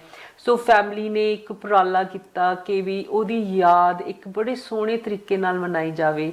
ਸੋ ਇਹਦੇ ਵਿੱਚ ਅਸੀਂ ਆਪਾਂ ਨੇ ਉਹਦੀ ਯਾਦ ਦੇ ਵਿੱਚ ਇੱਕ ਆਰਗੇਨਾਈਜੇਸ਼ਨ ਸ਼ੁਰੂ ਕੀਤੀ ਜਿਹਦਾ ਕਿ ਨਾਮ ਮਨਦੀਪ ਸਿੰਘ ਚੀਮਾ ਚੈਰੀਟੇਬਲ ਫਾਊਂਡੇਸ਼ਨ ਰੱਖਿਆ ਗਿਆ। ਸੋ ਉਹਦੇ ਵਿੱਚ ਅਸੀਂ ਜਿਹੜੇ ਬੱਚੇ ਜਿਨ੍ਹਾਂ ਦੇ ਮਾਪਿਓ ਨਹੀਂ ਹੁੰਦੇ, ਇੱਥੇ ਫੋਸਟਰ ਹੋਮਸ 'ਚ ਰਹਿੰਦੇ ਨੇ ਜਾਂ ਉਹਨਾਂ ਨੇ ਲੂਜ਼ ਕਰ ਲਿਆ, ਉਹਨਾਂ ਦੀ ਹਾਇਰ ਐਜੂਕੇਸ਼ਨ ਦੇ ਲਈ ਪੈਸਾ ਇਕੱਠਾ ਕਰਦੇ ਆ ਹਰ ਸਾਲ, ਹੈ ਨਾ। ਸੋ ਇੱਥੇ ਇੱਕ ਕਿਉਂਕਿ ਟਾਈਮ ਅੱਗੇ ਵੱਧਦਾ ਜਾ ਰਿਹਾ, ਇੱਕ ਬ੍ਰੇਕ ਦਾ ਟਾਈਮ ਹੋ ਗਿਆ, ਸੋ ਅਸੀਂ ਇੱਕ ਛੋਟੀ ਜਿਹੀ ਬ੍ਰੇਕ ਲੈ ਕੇ ਦੁਬਾਰਾ ਆ ਕੇ ਤੁਹਾਡੇ ਨਾਲ ਫਿਰ ਗੱਲਬਾਤ ਚਾਲੂ ਕਰਾਂਗੇ। ਡਰਾਈਵਰ ਵੀਰਾਂ ਤੇ ਓਨਰ ਆਪਰੇਟਰਸ ਲਈ ਖਾਸ ਦੋਸਤੋ, ਤੁਸੀਂ ਲੋਡ ਬੁਕਿੰਗ ਦੀ ਚਿੰਤਾ ਛੱਡ ਆਪਣਾ ਪੂਰਾ ਧਿਆਨ ਡਰਾਈਵਿੰਗ ਉੱਤੇ ਲਗਾਓ। Roadex professional dispatch load booking, carrier packet ਭੇਜਣ, ਟ੍ਰੇਸਿੰਗ, ਟਰੈਕਿੰਗ ਦੀਆਂ ਸੇਵਾਵਾਂ ਮੁਹੱਈਆ ਕਰਾਉਂਦਾ। ਟਰੱਕਿੰਗ ਇੰਡਸਟਰੀ ਵਿੱਚ ਸਾਡਾ ਡਿਸਪੈਚ ਦਾ ਲੰਬਾ ਤਜਰਬਾ ਹੈ। ਸ਼ਿਪਰਸ ਬ੍ਰੋਕਰਸ ਨਾਲ ਸਿੱਧਾ ਰਾਬਤਾ ਹੋਣ ਕਾਰਨ ਤੁਹਾਡੇ ਲਈ ਬਹੁਤ ਵਧੀਆ ਕੀਮਤਾਂ ਉੱਤੇ ਲੋਡ ਬੁੱਕ ਕਰ ਸਕਦੇ ਹਾਂ। ਤੁਸੀਂ ਜ਼ਿਆਦਾ ਮੁਨਾਫਾ ਕਮਾ ਸਕਦੇ ਹੋ, ਉਹ ਵੀ ਬਿਨਾਂ ਕਿਸੇ ਕੰਟਰੈਕਟ ਦੇ। ਜਾਣਕਾਰੀ ਲਈ ਨੰਬਰ 313 855 5623। ਤੁਹਾਡਾ ਸਵਾਗਤ ਹੈ ਇੱਕ ਵਾਰੀ ਫਿਰ ਪ੍ਰੋਗਰਾਮ ਉਡਾਨ ਦੇ ਵਿੱਚ। ਜਿਵੇਂ ਕਿ ਅਸੀਂ ਬ੍ਰੇਕ ਤੋਂ ਪਹਿਲਾਂ ਗੱਲਾਂ ਕਰ ਰਹੇ ਸੀ ਸਰਮੀਤ ਦੇ ਨਾਲ, ਅੱਜ ਦਾ ਜਿਹੜਾ ਟੌਪਿਕ ਹੈ ਬੜਾ ਹੀ ਭਾਵੁਕ ਹੈ। ਆਮ ਸ਼ੋਰ ਕਿ ਤੁਸੀਂ ਵੀ ਮੇਰੇ ਨਾਲ ਭਾਵੁਕ ਜ਼ਰੂਰ ਹੋਵੋਗੇ, ਕਿਉਂਕਿ ਕੋਈ ਵੀ ਐਸਾ ਪਰਿਵਾਰ ਨਹੀਂ ਹੈ ਜਿਹੜਾ ਕਿ ਇਹਦੇ ਤੋਂ ਵਾਂਝਾ ਹੋਏਗਾ ਜਿਸਨੇ ਕਿ ਮੌਤ ਨੂੰ ਬੜੀ ਨੇੜਿਓਂ ਨਹੀਂ ਦੇਖਿਆ ਹੋਏਗਾ। ਸੋ ਅਸੀਂ ਇੱਕ ਸ਼ੁਰੂਆਤ, ਇੱਕ ਕੋਈ ਚੀਜ਼ ਲੈ ਕੇ ਤੁਹਾਡੇ ਨਾਲ ਅੱਜ ਸਾਂਝੀ ਕਰਨ ਜਾ ਰਹੇ ਹਾਂ ਕਿ ਵੀ ਇਹ ਜਿਹੜੇ ਕਮਿਊਨਿਟੀ ਦੇ ਵੱਲੋਂ ਆਪ ਬਣਾਈਆਂ ਹੋਈਆਂ, ਆਪ ਪਤਾ ਨਹੀਂ ਕਿੰਨੇ ਬਣਾਈਆਂ ਨੇ, ਕਿੱਥੇ ਲਿਖੀਆਂ ਹੋਈਆਂ ਨੇ, ਪਰ ਇੰਨੀਆਂ ਕੁ ਅਮੇਟਵੀਆਂ ਲੱਗਦੀਆਂ ਨੇ ਕਈ ਵਾਰੀ ਕਿ ਇਹਨਾਂ ਨੂੰ ਖ਼ਤਮ ਕਰਨਾ ਹੀ ਮੁਸ਼ਕਿਲ ਲੱਗਦਾ ਹੈਗਾ। ਸੋ ਅਸੀਂ ਬ੍ਰੇਕ ਤੋਂ ਪਹਿਲਾਂ ਗੱਲ ਕਰ ਰਹੇ ਸੀ ਕਿ ਫੈਮਿਲੀ ਜਿੱਥੇ ਕਿ ਦੁੱਖ ਤੋਂ ਉੱਭਰ ਰਹੀ ਹੈ, ਉੱਥੇ ਸਾਡਾ ਇੱਕ ਬੜਾ ਵੱਡਾ, ਸਾਡਾ ਸਾਰਿਆਂ ਦਾ ਆਪਣਾ ਆਪਣਾ ਦੁੱਖ ਆਪਣੇ ਥਾਂ ਤੇ ਖੜਿਆ। ਪੇਰੈਂਟਸ ਦਾ ਬੱਚਾ ਚਲਾ ਗਿਆ, ਮਾਂ ਦਾ ਪੁੱਤ ਚਲਾ ਗਿਆ, ਬੱਚਿਆਂ ਦਾ ਬਾਪ ਚਲਾ ਗਿਆ, ਭੈਣਾਂ ਦਾ ਭਰਾ ਚਲਾ ਗਿਆ। ਸਭ ਤੋਂ ਵੱਡਾ ਦੁੱਖ ਸਰਮੀਤ ਦਾ, like she lost her life, ਹੈ ਨਾ। ਤੇ ਉਹਦੇ ਚੋਂ ਫੈਮਿਲੀ ਉੱਭਰ ਕੇ ਬਾਹਰ ਆ ਰਹੀ ਹੈ। ਸੋ ਬੀ ਸਪੋਰਟਿਵ, ਹੈ ਨਾ, ਵੀ ਇਹਦੇ ਬਾਰੇ ਗੱਲਾਂ ਕਰਨ ਦੀ ਬਜਾਏ ਕਿ ਕਿੱਦਾਂ ਪਾਉਂਦੀ ਹੈ, ਕਿਉਂਕਿ ਅਸੀਂ ਐਜ਼ ਅ ਫੈਮਿਲੀ ਇਹਨੂੰ ਰਿਕੁਐਸਟ ਕਰਦੇ ਹਾਂ ਕਿ ਤੂੰ ਵਧੀਆ ਡਰੈਸ ਅਪ ਹੋ ਕੇ ਰਿਹਾ ਕਰ, ਜੋ ਤੇਰਾ ਜੀ ਕਰਦਾ ਉਹ ਕਰਿਆ ਕਰ, ਹੈ ਨਾ। ਜਦੋਂ ਕੋਈ ਵਿਆਹ ਸ਼ਾਦੀ ਹੁੰਦੀ ਹੈ, ਸਰਮੀਤ ਦੱਸੋ ਕਿ ਆਪਾਂ ਕਿਵੇਂ ਡਿਸਾਈਡ ਕਰਦੇ ਹਾਂ ਕਿ ਕੀ ਪਾਉਣਾ ਹੈਗਾ, ਹੈ ਨਾ। I want you to share. ਨੋ ਪਾਇਓ, ਲਾਈਕ ਕਿਹੜਾ ਟਿੱਕਾ ਲਾਣਾ ਹੈ, ਕਿੱਥੇ ਕਿਹੜਾ ਸੈੱਟ ਪਾਣਾ ਹੈ, ਕਿੱਥੇ ਸੂਟ ਕਿਹੜੇ ਕਲਰ ਦਾ ਪਾਣਾ ਹੈ, like we sit and decide all that. ਹਾਂ, ਇਹ ਰਾਜੇ ਦੇ ਹੁੰਦਿਆਂ ਵੀ ਆਪਾਂ ਇਹ ਕਰਦੇ ਹੁੰਦੇ ਸੀ। ਸਾਡਾ ਐਜ਼ ਅ ਫੈਮਿਲੀ ਅਸੀਂ ਬੜਾ ਡਿਸਕਸ ਕਰਦੇ ਹਾਂ, ਕਿਉਂਕਿ ਕੱਪੜੇ ਪਾਉਣ ਦੇ, ਗਹਿਣੇ ਪਾਉਂਦੇ ਸੀ, ਸਾਰੇ ਬਹੁਤ ਸ਼ੌਕੀਨ ਹੈਗੇ ਆ ਨਾ। So that we did not take that away from Sarmeet. ਮੈਂ ਆਲਵੇਜ਼, ਮੇਰਾ ਹੁੰਦਾ ਕਿ ਸਰਮੀਤ ਮੇਰੇ ਤੋਂ ਵਧੀਆ ਜ਼ਿਆਦਾ, ਕਿਉਂਕਿ ਮੈਂ ਬਹੁਤ ਲਾਊਡ ਤਿਆਰ ਹੁੰਦੀ ਹਾਂ, ਪਰ ਮੈਨੂੰ ਇੱਦਾਂ ਹੁੰਦਾ ਕਿ ਸਰਮੀਤ ਸ਼ੁੱਡ ਬੀ ਲਾਊਡਰ ਸਟਿਲ, ਹੈ ਨਾ। ਸੋ ਇਹ ਚੀਜ਼ਾਂ ਨੇ ਕਿ ਇਹ ਚੀਜ਼ਾਂ ਆਪਾਂ ਮੈਂ ਕੋਈ ਨਹੀਂ ਹੁੰਦੀ ਸਰਮੀਤ ਨੂੰ ਅਲਾਉ ਕਰਨ ਵਾਲੀ। I don't hold that position. ਮੈਂ ਸਰਮੀਤ ਨੂੰ ਰੋਕ ਨਹੀਂ ਸਕਦੀ ਹੈਗੀ ਜੇ ਸਰਮੀਤ ਪਾਉਣਾ ਚਾਹੇ, ਪਰ ਮੈਨੂੰ ਖੁਸ਼ੀ ਹੁੰਦੀ ਹੈ ਕਿ ਮੈਨੂੰ ਐਨਕਰੇਜ ਕਰਦੀ ਹੈ ਕਿ ਇਹਨਾਂ ਚੀਜ਼ਾਂ ਨੂੰ ਜ਼ਰੂਰ ਪਾਓ, ਹੈ ਨਾ। ਸੋ ਉਹ ਗੱਲ ਤੇ ਉੱਥੇ ਰਹੀ। ਤਾਂ ਸਰਮੀਤ, ਜਦੋਂ ਆਪਾਂ ਗੱਲ ਕਰ ਰਹੇ ਸੀਗੇ ਕਿ ਅਸੀਂ ਉਹਦੀ ਯਾਦ ਨੂੰ ਮਨਾਉਂਦੇ ਹਾਂ, ਲੋਕੀ ਬਰਸੀ ਸੈਲੀਬ੍ਰੇਟ ਕਰਦੇ ਨੇ ਜਾਂ ਬਰਸੀ ਮਨਾਉਂਦੇ ਨੇ, ਜਾਂ ਬਰਸੀ ਨੂੰ ਇੱਕ ਜਿੱਦਣ ਉਹ ਬੰਦਾ ਤੁਹਾਨੂੰ ਛੱਡ ਕੇ ਜਾਂਦਾ ਇਸ ਦੁਨੀਆ ਤੋਂ, ਹਰ ਸਾਲ ਉੱਥੇ ਪਾਠ ਕਰਾਇਆ ਜਾਂਦਾ ਹੈ। ਸਾਡੀ ਫੈਮਿਲੀ ਨੇ ਇੱਕ ਡਿਫਰੈਂਟ ਉਪਰਾਲਾ ਕੀਤਾ। ਅਸੀਂ ਉਹਦੇ ਜਨਮ ਦਿਨ ਵਾਲੇ ਦਿਨ, 23 ਜੂਨ ਉਹਦਾ ਜਨਮ ਦਿਨ ਹੁੰਦਾ, ਉਹਦੇ ਅਰਾਊਂਡ ਜਿਹੜਾ ਪਹਿਲਾ ਸੰਡੇ ਆਉਂਦਾ, ਅਸੀਂ ਉਹਦੀ ਜ਼ਿੰਦਗੀ ਸੈਲੀਬ੍ਰੇਟ ਕਰਦੇ ਹਾਂ ਰਲ ਕੇ, ਹੈ ਨਾ। ਸਰਮੀਤ, ਤੁਹਾਨੂੰ ਕਿੱਦਾਂ ਦਾ ਲੱਗਦਾ ਜਦੋਂ ਇਹ ਆਪਾਂ ਦੁਨੀਆ ਤੋਂ ਇੱਕ ਡਿਫਰੈਂਟ ਚੀਜ਼ ਸ਼ੁਰੂ ਕੀਤੀ ਸੀ? ਤੁਹਾਨੂੰ ਕਿੱਦਾਂ ਇਹ ਵਧੀਆ ਲੱਗਿਆ ਸੀਗਾ? ਡੈਫੀਨੇਟਲੀ ਇਟਸ ਲਾਈਕ ਪੱਲਾ ਮੈਨੂੰ ਲੱਗਿਆ ਸੀ ਵੀ it should not be, because it's the cause of his death, we should not celebrate it. But then ਆਪਾਂ ਕਰ ਰਹੇ ਹਾਂ ਕਿਸੇ ਦੀ ਹੈਲਪ ਕਰਨ ਵਾਸਤੇ, which makes it like makes feel good ਕਿ ਹਾਂ ਆਪਾਂ ਜਿਹਨੂੰ ਲੋੜ ਆ ਆਪਾਂ ਉਹਦੀ ਹੈਲਪ ਕਰ ਰਹੇ ਹਾਂ, that too on his birthday and with the passion he used to love। ਹਾਂਜੀ, ਜਿੱਥੇ ਇੱਥੇ ਸਰਮੀਤ ਨੇ ਗੱਲ ਕੀਤੀ, ਉਹ ਮੋਟਰਸਾਈਕਲ ਰਾਈਡ ਦੀ ਗੱਲ ਕਰ ਰਹੇ ਸੀਗੇ ਕਿ ਇਟ ਵਾਜ਼ ਵੈਰੀ ਹਾਰਡ, ਕਿ ਵੀ ਇੱਕ ਹਾਂ ਦੇਰ ਵਾਜ਼ ਡਿਸਐਗਰੀਮੈਂਟਸ ਇਨ ਦ ਫੈਮਿਲੀ ਫॉर दैट ਨਾ। ਪਰ ਜਦੋਂ ਅਸੀਂ ਸ਼ੁਰੂ ਦੇ ਵਿੱਚ ਜਦੋਂ ਚੈਰੀਟੇਬਲ ਫਾਊਂਡੇਸ਼ਨ ਸ਼ੁਰੂ ਕੀਤੀ ਸੀ, ਉਹਦਾ ਮਕਸਦ ਇਹੀ ਸੀਗਾ ਕਿ ਸਾਨੂੰ ਪਤਾ ਨਹੀਂ ਸੀ ਕਿ ਕਿੱਦਾਂ ਫੰਡ ਰੇਜ਼ ਕਰਿਆ ਕਰਾਂਗੇ, ਬਟ ਐ ਸੀਗਾ ਕਿ ਫੰਡ ਰੇਜ਼ ਕਰਕੇ ਬੱਚਿਆਂ ਨੂੰ ਦਿਆ ਕਰਾਂਗੇ। ਤੇ ਪਹਿਲੇ 2 ਸਾਲ ਤੇ ਆਪਾਂ ਨੇ ਜਿਵੇਂ ਡਿਨਰ ਕਰਦੇ ਹੁੰਦੇ ਸੀਗੇ, tables we used to bring people in and table sale ਕਰਦੇ ਹੁੰਦੇ ਸੀਗੇ, ਹੈ ਨਾ। ਸੋ ਉਹਦੇ ਵਿੱਚ ਵੀ ਵਾਂਟਡ ਕਿ ਸਰਮੀਤ ਬਹੁਤ ਸ਼ਿਰਕਤ ਕਰੇ, ਬਟ ਇਹਨੇ ਉਦੋਂ ਕਿਹਾ ਕਿ ਬੱਚੇ ਛੋਟੇ ਨੇ ਹਨਾ, she couldn't come to all the meetings, but she was very most important part of the charity ਹੈ ਨਾ। ਆਲਵੇਜ਼ ਜਦੋਂ ਜਿਹੜਾ ਆਪਾਂ ਚੈੱਕ ਪ੍ਰੈਜ਼ੈਂਟ ਕਰਦੇ ਹੁੰਦੇ ਸੀ, ਵੀ ਯੂਜ਼ ਟੂ ਲਾਈਕ, ਮੈਨੂੰ ਹੁੰਦਾ ਸੀ ਕਿ ਮੰਮਾ ਤੇ ਸਰਮੀਤ ਦੋਨੋਂ ਰਲ ਕੇ ਉਹ ਦਿੱਤਾ ਜਾਵੇ ਕਮਿਊਨਿਟੀ ਨੂੰ ਹੈ ਨਾ। ਸੋ ਉਸ ਤੋਂ ਬਾਅਦ ਜਦੋਂ ਅਸੀਂ ਸੋਚਿਆ ਕਿ ਮੋਟਰਸਾਈਕਲ ਰਾਈਡ ਕਰਨੀ ਹੈ, ਈਵਨ ਐਟ ਵਨ ਪੁਆਇੰਟ ਮੈਂ ਵੀ ਨਹੀਂ ਸੀ ਰੈਡੀ ਹੈਗੀ, ਪਰ ਜਦੋਂ ਤੇਜ ਨੇ ਕਿਹਾ ਕਿ ਵੀ ਉਹਨੂੰ ਚੰਗਾ ਲੱਗਦਾ ਮੋਟਰਸਾਈਕਲ ਹੈ ਨਾ, ਸੋ ਅਸੀਂ ਫਿਰ it was harder for you ਹੈ ਨਾ, ਕਿ ਵੀ ਆ ਕੇ ਜਿੱਥੇ ਕਿ ਸਾਡੇ ਤੋਂ ਇੱਕ ਮੋਟਰਸਾਈਕਲ ਦੀ ਆਵਾਜ਼ ਨਹੀਂ ਸੁਣੀ ਜਾਂਦੀ ਸੀ, ਉੱਥੇ ਆ ਕੇ ਵੀ ਮਤਲਬ ਪਹਿਲੇ ਸਾਲ ਤੇ ਘੱਟ ਆਈ ਸੀ, ਬਟ ਹੁਣ ਸੈਂਕੜੇ ਮੋਟਰਸਾਈਕਲ ਆਉਂਦੇ ਨੇ ਤੇ ਦੇਖ ਕੇ ਤੁਹਾਨੂੰ ਯਾਦ ਆਉਂਦਾ ਹੈ ਕਿ this is how we lost him ਹੈ ਨਾ। ਪਰ ਮੈਂ ਇੱਥੇ ਜ਼ਰੂਰ, ਜਿਹੜੇ ਲੋਕ ਇਹ ਸੋਚਦੇ ਨੇ ਕਿ ਵੀ ਅਸੀਂ ਜੱਜ ਹਾਂ ਜਾਂ ਅਸੀਂ ਇਹਨਾਂ ਨੂੰ ਜੱਜ ਕਰਾਂਗੇ, ਤੁਸੀਂ ਕਦੀ ਇਹ ਵੀ ਸੋਚਿਆ ਕਰੋ ਕਿ ਇਹ ਫੈਮਿਲੀ ਕਿੱਡਾ ਕੁ ਵੱਡਾ ਜਿਗਰਾ ਕਰਕੇ ਬਾਹਰ ਨਿਕਲਦੀ ਉਸ ਦਿਨ, ਕਿ ਅਸੀਂ ਜਿਹੜੀ ਚੀਜ਼ ਨੂੰ ਸਾਡਾ ਬੱਚਾ ਪਿਆਰ ਕਰਦਾ ਚਲਾ ਗਿਆ, ਅਸੀਂ ਉਸ ਚੀਜ਼ ਨੂੰ ਦੂਸਰਿਆਂ ਦੇ ਵਿੱਚ ਵੇਖ ਕੇ ਉਹਦੇ ਵਿੱਚੋਂ ਲੱਭਦੇ ਰਹਿੰਦੇ ਹਾਂ ਹੈ ਨਾ। ਸੋ ਇਹ ਸਰਮੀਤ ਦੇ ਲਈ ਜਾਂ ਸਾਡੇ ਲਈ ਉਦੋਂ ਮੋਟਰਸਾਈਕਲ ਵੇਖਣੇ ਬੜੇ ਔਖੇ ਲੱਗਦੇ ਨੇ, ਪਰ ਮੈਂ ਉਹਨੂੰ ਇਦਾਂ ਦੇਖਦੀ ਹਾਂ ਕਿਉਂਕਿ ਸਰਮੀਤ ਕੈਂਟ ਸੀ ਕਿ ਆ ਸਾਰੇ ਰਾਜੇ ਬੈਠੇ ਨੇ, ਮੇਰੇ ਹਸਬੈਂਡਸ ਬੈਠੇ ਨੇ, ਪਰ you cantt do that, I no that, but ਮੈਂ ਐਜ਼ ਅ ਸਿਸਟਰ ਸਾਰੇ ਬਾਈਕਰਸ ਦੇ ਵਿੱਚ ਆਪਣਾ ਬ੍ਰਦਰ ਦੇਖਦੀ ਹਾਂ, ਮੈਨੂੰ ਇਹ ਲੱਗਦਾ ਕਿ ਇੰਨੇ ਰਾਜੇ ਆ ਗਏ ਨੇ ਅੱਜ ਹੈ ਨਾ।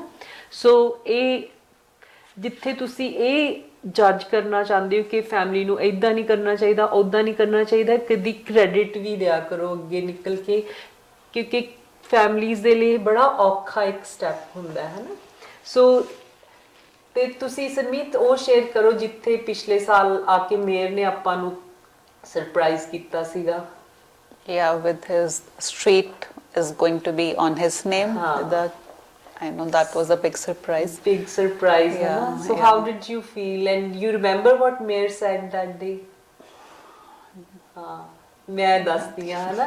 ਤਾਂ ਪਿਛਲੇ ਸਾਲ ਜਦੋਂ ਇਟ ਵਾਜ਼ 19 ਦੇ ਵਿੱਚ 2019 ਵਾਜ਼ ਆਰ ਬਿਗੇਸਟ ਰਾਈਡ ਹੈ ਨਾ, ਕਿਉਂਕਿ ਪਿਛਲੇ ਸਾਲ ਕੋਵਿਡ ਹੋ ਗਿਆ, ਉਸ ਵੇਲੇ ਉਹ ਆਪਣੀ ਪੀਕ ਤੇ ਜਾ ਰਹੀ ਸੀਗੀ, ਤਾਂ ਉਸ ਸਾਲ ਪ੍ਰੀਮੀਅਰ ਵੀ ਆਏ ਤੇ ਜਿਹੜੇ ਮੇਅਰ ਪੈਟਰਿਕ ਬਰਾਊਨ ਨੇ ਉਹਨਾਂ ਨੇ ਸਾਨੂੰ ਆ ਕੇ ਫੈਮਿਲੀ ਨੂੰ ਸਰਪ੍ਰਾਈਜ਼ ਕੀਤਾ ਰਾਜਾ ਸਟਰੀਟ ਅਨਾਉਂਸ ਕਰਕੇ ਹੈ ਨਾ।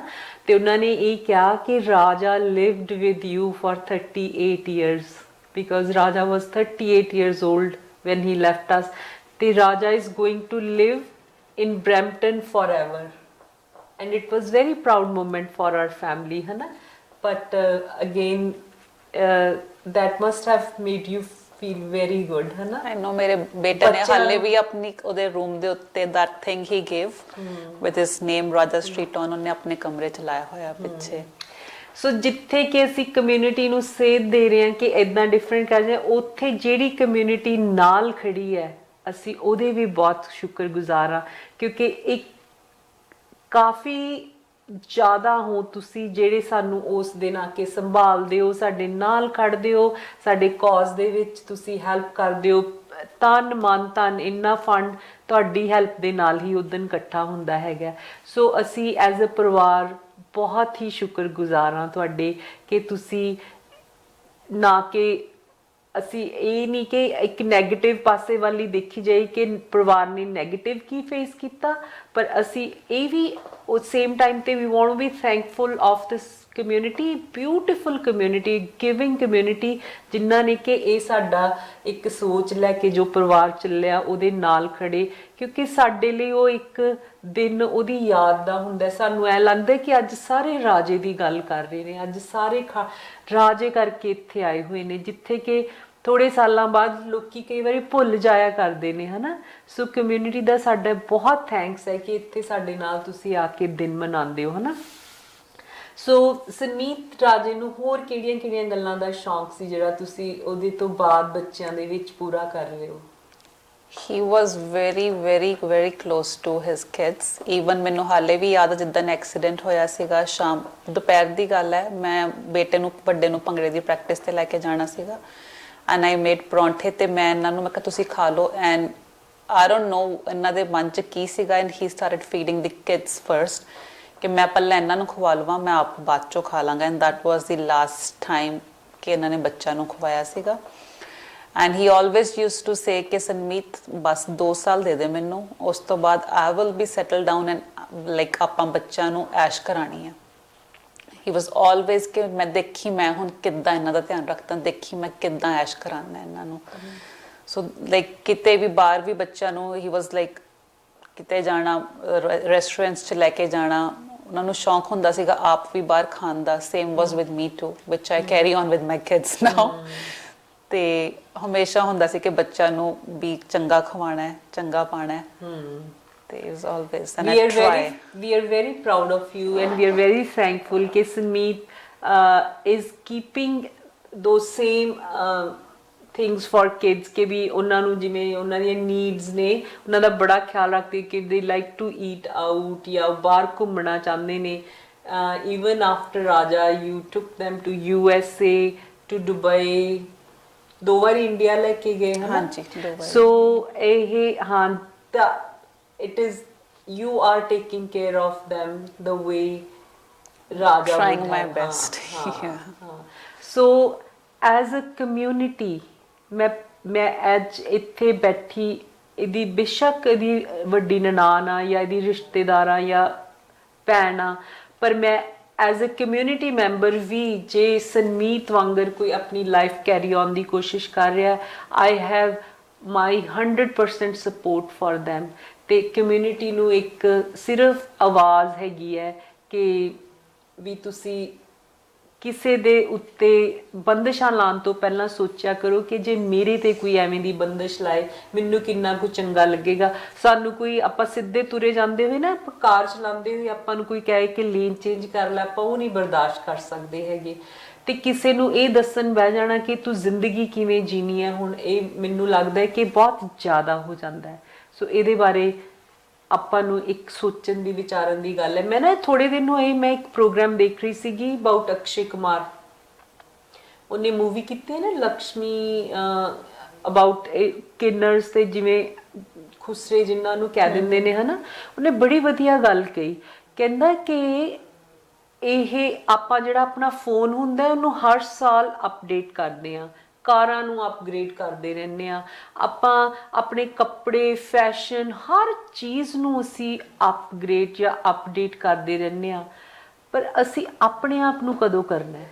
ਇਹ ਬੜਾ ਵੱਡਾ ਸਵਾਲ ਹੈ ਮੇਰਾ ਹਰ ਉਸ ਵੇਖਦੇ ਸ਼ਖਸ ਨੂੰ ਕਿ ਜੇ ਤੁਸੀਂ ਪਾਰਟ ਆਫ ਉਹ ਸਾਈਡ ਤੇ ਜਿੱਥੇ ਕਿ ਤੁਸੀਂ ਬੈਠ ਕੇ ਕਮਿਊਨਿਟੀ ਨੂੰ ਜੱਜ ਕਰਦੇ ਹੋ, ਜਿੱਥੇ ਤੁਸੀਂ ਇਹ ਸੀਟ ਲੈ ਲੈਂਦੇ ਹੋ ਕਿ ਮੈਂ ਹੁਣ ਇਹ ਫੈਮਿਲੀ ਨਾਲ ਇਦਾਂ ਹੋ ਗਿਆ, ਮੈਂ ਹੁਣ ਇਹਨਾਂ ਨੂੰ ਜੱਜ ਕਰੂੰਗਾ, ਤਾਂ ਮੈਂ ਤੁਹਾਨੂੰ ਇਹ ਪੁੱਛਣਾ ਚਾਹੁੰਦੀ ਹਾਂ ਕਿ ਕਦੋਂ ਤੁਸੀਂ ਇਹਦੇ ਵਿੱਚੋਂ ਨਿਕਲੋਗੇ? Who gave you that right to? ਮੇਰੇ ਕੋਲ ਤੇ ਨਹੀਂ ਇਹ ਰਾਈਟ ਹੈਗਾ ਕਿ ਮੈਂ ਕਿਸੇ ਨੂੰ ਕਹਾਂ ਵੀ ਤੂੰ ਇਦਾਂ ਕਰ ਤੇ ਉਦਾਂ ਕਰ। ਸੋ ਮੈਂ ਜਿਹੜੇ ਲੋਕ ਤੁਸੀਂ ਜੇ ਕਦੀ ਵੀ ਤੁਸੀਂ ਸਾਡੀ ਫੈਮਿਲੀ ਬਾਰੇ ਜਾਂ ਆਪਣੀ ਫੈਮਿਲੀ ਚੋਂ ਕਿਸੇ ਬਾਰੇ ਜਾਂ ਕਦੀ ਵੀ ਕਿਸੇ ਤੇ ਟੀਕਾ ਟਿੱਪਣੀ ਕੀਤੀ ਹੈ ਨਾ, ਤੇ ਜ਼ਰੂਰ ਸੋਚਿਓ ਕਿ ਅਸੀਂ ਇੱਕ ਟਾਈਮ ਆ ਗਿਆ ਕਿ ਅਸੀਂ ਆਪਣੇ ਆਪ ਨੂੰ ਅਪਗ੍ਰੇਡ ਕਰੀਏ ਕਿ we are no one to ਜੱਜ, we are no one to decide, we are no one to give outlines, ਹੈ ਨਾ, ਕਿ ਵੀ ਕਿੱਦਾਂ ਕਰਨਾ ਹੈ। ਸੋ ਇੱਕ ਬੜਾ ਵੱਡਾ ਕਮਿਊਨਿਟੀ ਤੇ ਕੁਐਸਚਨ ਹੈਗਾ ਵੀ ਅਸੀਂ ਇਹ ਟੈਬੂਸ ਤੋਂ ਕਦੋਂ ਬਾਹਰ ਨਿਕਲਣਾ ਹੈ ਨਾ। ਸੋ ਸੰਮੀਤ ਇਸ ਆਪਾਂ ਹੁਣ ਥੋੜਾ ਗੱਲਬਾਤ ਨੂੰ ਅੱਗੇ ਤੋਰਦੇ ਹੈਗੇ ਆ। ਸੋ ਹਰ ਇੱਕ ਬੰਦੇ ਦਾ ਆਪਣੀ ਲਾਈਫ 'ਚ ਕੋਈ ਨਾ ਕੋਈ ਰੋਲ ਮਾਡਲ ਹੁੰਦਾ ਹੈ। Who is your role model? My role model is my mum, ਜਿਨ੍ਹਾਂ ਨੇ ਮੈਨੂੰ ਹਮੇਸ਼ਾ ਇਹ ਸਿਖਾਇਆ ਹੈ ਕਿ ਜਿੱਥੇ ਵੀ ਤੁਸੀਂ ਜਿੱਦਾਂ ਵੀ ਆਪਣੇ ਇਨ-ਲॉज ਨਾਲ ਵੀ ਜਿੱਦਾਂ ਰਹਿੰਦੇ ਹੋ, ਹਮੇਸ਼ਾ ਸ਼ੀ ਸੇਜ਼ ਓਕੇ, ਜੇ ਮੈਂ ਉਸ ਥਾਂ ਤੇ ਹੁੰਦੀ ਤੂੰ ਮੈਨੂੰ ਇਦਾਂ ਕਹਿੰਦੀ, ਉਹਨਾਂ ਦੀ ਵੀ ਉਦਾਂ ਹੀ ਰਿਸਪੈਕਟ ਕਰਨੀ ਆ ਜਿਵੇਂ ਤੂੰ ਮੇਰੀ ਕਰਦੀ ਆ। ਠੀਕ ਹੈ, ਹਰ ਘਰ 'ਚ ਮਾੜੀ ਮੋਟੀ ਬਹਿਸ ਹੋ ਜਾਂਦੀ ਹੈ ਜਾਂ ਕੁਝ ਵੀ ਆਪਾਂ ਡਿਸਐਗਰੀ ਕਰ ਜਾਂਦੇ ਆ ਵੀ ਆਹ ਕੰਮ ਏਦਾਂ ਨਹੀਂ, ਕਿਉਂਕਿ ਜਿੱਥੇ ਕਹਿੰਦੇ 2 ਭਾਂਡੇ ਰਹਿਣਗੇ ਉਹ ਖੜਕਣਗੇ, ਜਿੱਥੇ 2 ਇੰਡੀਵਿਜੂਅਲਸ ਨੇ ਉਹਨਾਂ ਦੀ ਡਿਸਐਗਰੀਮੈਂਟ ਜ਼ਰੂਰੀ ਨਹੀਂ ਹੈ ਕਿ ਯੂ ਆਰ ਨਾਟ ਸੇਮ, ਹੈ ਨਾ। ਸੋ ਤੁਹਾਡੀ ਪਰ ਹਮੇਸ਼ਾ ਮੈਨੂੰ ਇਹ ਕਹਿੰਦੇ ਕਿ ਜੇ ਮੈਂ ਉੱਥੇ ਹੁੰਦੀ ਤੂੰ ਮੈਨੂੰ ਕਹਿੰਦੀ ਕਿ ਮੰਮਾ ਆਹ ਕੰਮ ਏਦਾਂ ਨਹੀਂ ਕਰਨਾ। ਸੋ try to respect ਉਹਨਾਂ ਦੀ ਵੀ ਓਨੀ ਹੀ ਕਰਨੀ ਹੈ ਜਿੰਨੀ ਸਾਡੀ। ਸੋ that's what like ਹਰ ਛੋਟੀ ਗੱਲ ਉਹਨਾਂ ਤੋਂ ਹਮੇਸ਼ਾ ਮੈਨੂੰ ਕਹਿਣਗੇ ਪੋਜ਼ਿਟਿਵ ਰਿਹਾ ਕਰ, ਚੰਗਾ ਸੋਚਿਆ ਕਰ, like that's how like even ਅੱਗੇ ਜਦੋਂ ਹਰ ਚੀਜ਼ ਉਹਨਾਂ ਤੋਂ ਹੀ ਸਿੱਖਣ ਦੀ ਕੋਸ਼ਿਸ਼ ਸਿੱਖੀ ਆ ਮੈਂ ਬਚਪਨ ਤੋਂ। ਸੋ ਇਟ ਇਜ਼ ਜਿਵੇਂ ਮੈਂ ਹਰ ਪ੍ਰੋਗਰਾਮ 'ਚ ਕਹਿੰਦੀ ਹੁੰਦੀ ਹਾਂ ਕਿ ਜਿਹੜੀਆਂ ਮਾਵਾਂ ਹੁੰਦੀਆਂ ਨੇ, ਜਿਹੜੀਆਂ ਬੇਟੀਆਂ ਹੁੰਦੀਆਂ ਨੇ, ਪੁਰਾਣੇ ਜ਼ਮਾਨੇ 'ਚ ਇਸੇ ਕਰਕੇ ਮਾਂ ਨੂੰ ਦੇਖਦੇ ਹੁੰਦੇ ਸੀ ਕਿ ਇਸ ਬੇਟੀ ਨੇ ਵੱਡੀ ਹੋ ਕੇ ਆਪਣੇ ਮਾਂ ਦੇ ਗੁਣ ਲੈਣੇ ਨੇ, ਕਿਉਂਕਿ ਜਿਹੜੇ ਉਹਨਾਂ ਕੋਲ ਨੇ ਉਹੀ ਅੱਗੇ ਉਹਨਾਂ ਨੇ ਦੇਣੇ ਨੇ, ਹਨਾ। ਸੋ ਇਹ ਬੜੀ ਵੱਡੀ ਗੱਲ ਹੁੰਦੀ ਹੈ ਕਿ ਅੱਜ ਜਿੱਥੇ ਸੁਮੀਤ ਦੀ ਲਾਈਫ ਹੈ ਉਹਦਾ ਬਹੁਤ ਵੱਡਾ ਕ੍ਰੈਡਿਟ ਜਾਂ ਉਹਦਾ ਬਹੁਤ ਵੱਡਾ ਜਿਹੜਾ ਹੈਗਾ, ਨਾਟ ਕ੍ਰੈਡਿਟ ਆਈ ਸ਼ੁੱਡ ਸੇ, ਉਹਦਾ ਬਹੁਤ ਵੱਡਾ ਜਿਹੜਾ ਸ਼੍ਰੇ ਹੈਗਾ ਤੁਹਾਡੇ ਮਮ ਨੂੰ ਜਾਂਦਾ ਹੈ, ਕਿਉਂਕਿ ਉਹ ਤੁਹਾਨੂੰ ਕਹਿ ਸਕਦੇ ਸੀ ਨਹੀਂ ਤੂੰ ਏਦਾਂ ਕਰ। ਕਈ ਵਾਰੀ ਹੁੰਦਾ ਕਿ ਆਪਾਂ ਉਸ ਸਿਚੁਏਸ਼ਨ 'ਚ ਨਹੀਂ ਹੁੰਦੇ, ਦੂਰ ਬੈਠੇ ਆਪਾਂ ਡਾਇਰੈਕਸ਼ਨਸ ਦੇਈ ਜਾਂਦੇ ਆ ਕਿ ਇਦਾਂ ਕਰ ਲੈ ਇਦਾਂ, ਤੇ ਉਹਨਾਂ ਦਾ ਤੁਹਾਨੂੰ ਅੱਛੀਆਂ ਡਾਇਰੈਕਸ਼ਨਸ ਦੇਣੀਆਂ, ਉਹਨਾਂ ਦਾ ਠੀਕ ਕਹਿਣਾ ਕਿ ਮਾਂ ਨੂੰ ਮਾਂ ਸਮਝ, ਹੈ ਨਾ। ਸੋ ਇਹ ਘਰ ਨੂੰ ਵੀ ਆਪਣਾ ਘਰ ਸਮਝ, ਹਾਂ, ਕਿਉਂਕਿ ਹੈ ਹੀ ਤੇਰਾ ਘਰ ਹੈਗਾ ਉਹ, ਮੈਂ that is your home, ਹੈ ਨਾ। ਤੋ ਕਈ ਵਾਰੀ ਹੁੰਦਾ ਕਿ ਪੇਰੈਂਟਸ ਦੂਰ ਬੈਠੇ ਹੁੰਦੇ, ਉਹਨਾਂ ਨੂੰ ਕੁਝ ਪਤਾ ਨਹੀਂ ਹੁੰਦਾ, ਪਰ ਉਹ ਗਲਤ ਗਾਈਡ ਕਰਨ ਲੱਗ ਜਾਂਦੇ ਨੇ which causes problems, ਹੈ ਨਾ। So we are very thankful to your mom for raising you like that and telling you that, ਹੈ ਨਾ, ਕਿਉਂਕਿ ਜੋ ਸਿੱਖਿਆ you took from her ਉਹ ਸਾਡੇ ਕੰਮ ਆ ਰਹੀ ਹੈ। ਮੇਰੇ my parents are enjoying that, ਹੈ ਨਾ। ਸੋ ਉਹ ਰਾਜੇ ਤੋਂ ਬਾਅਦ ਉਹਨਾਂ ਦੀ ਲਾਈਫ ਬੜੀ ਦੁੱਭਰ ਹੋ ਸਕਦੀ ਸੀਗੀ because of the way you could have reacted with them, है ना।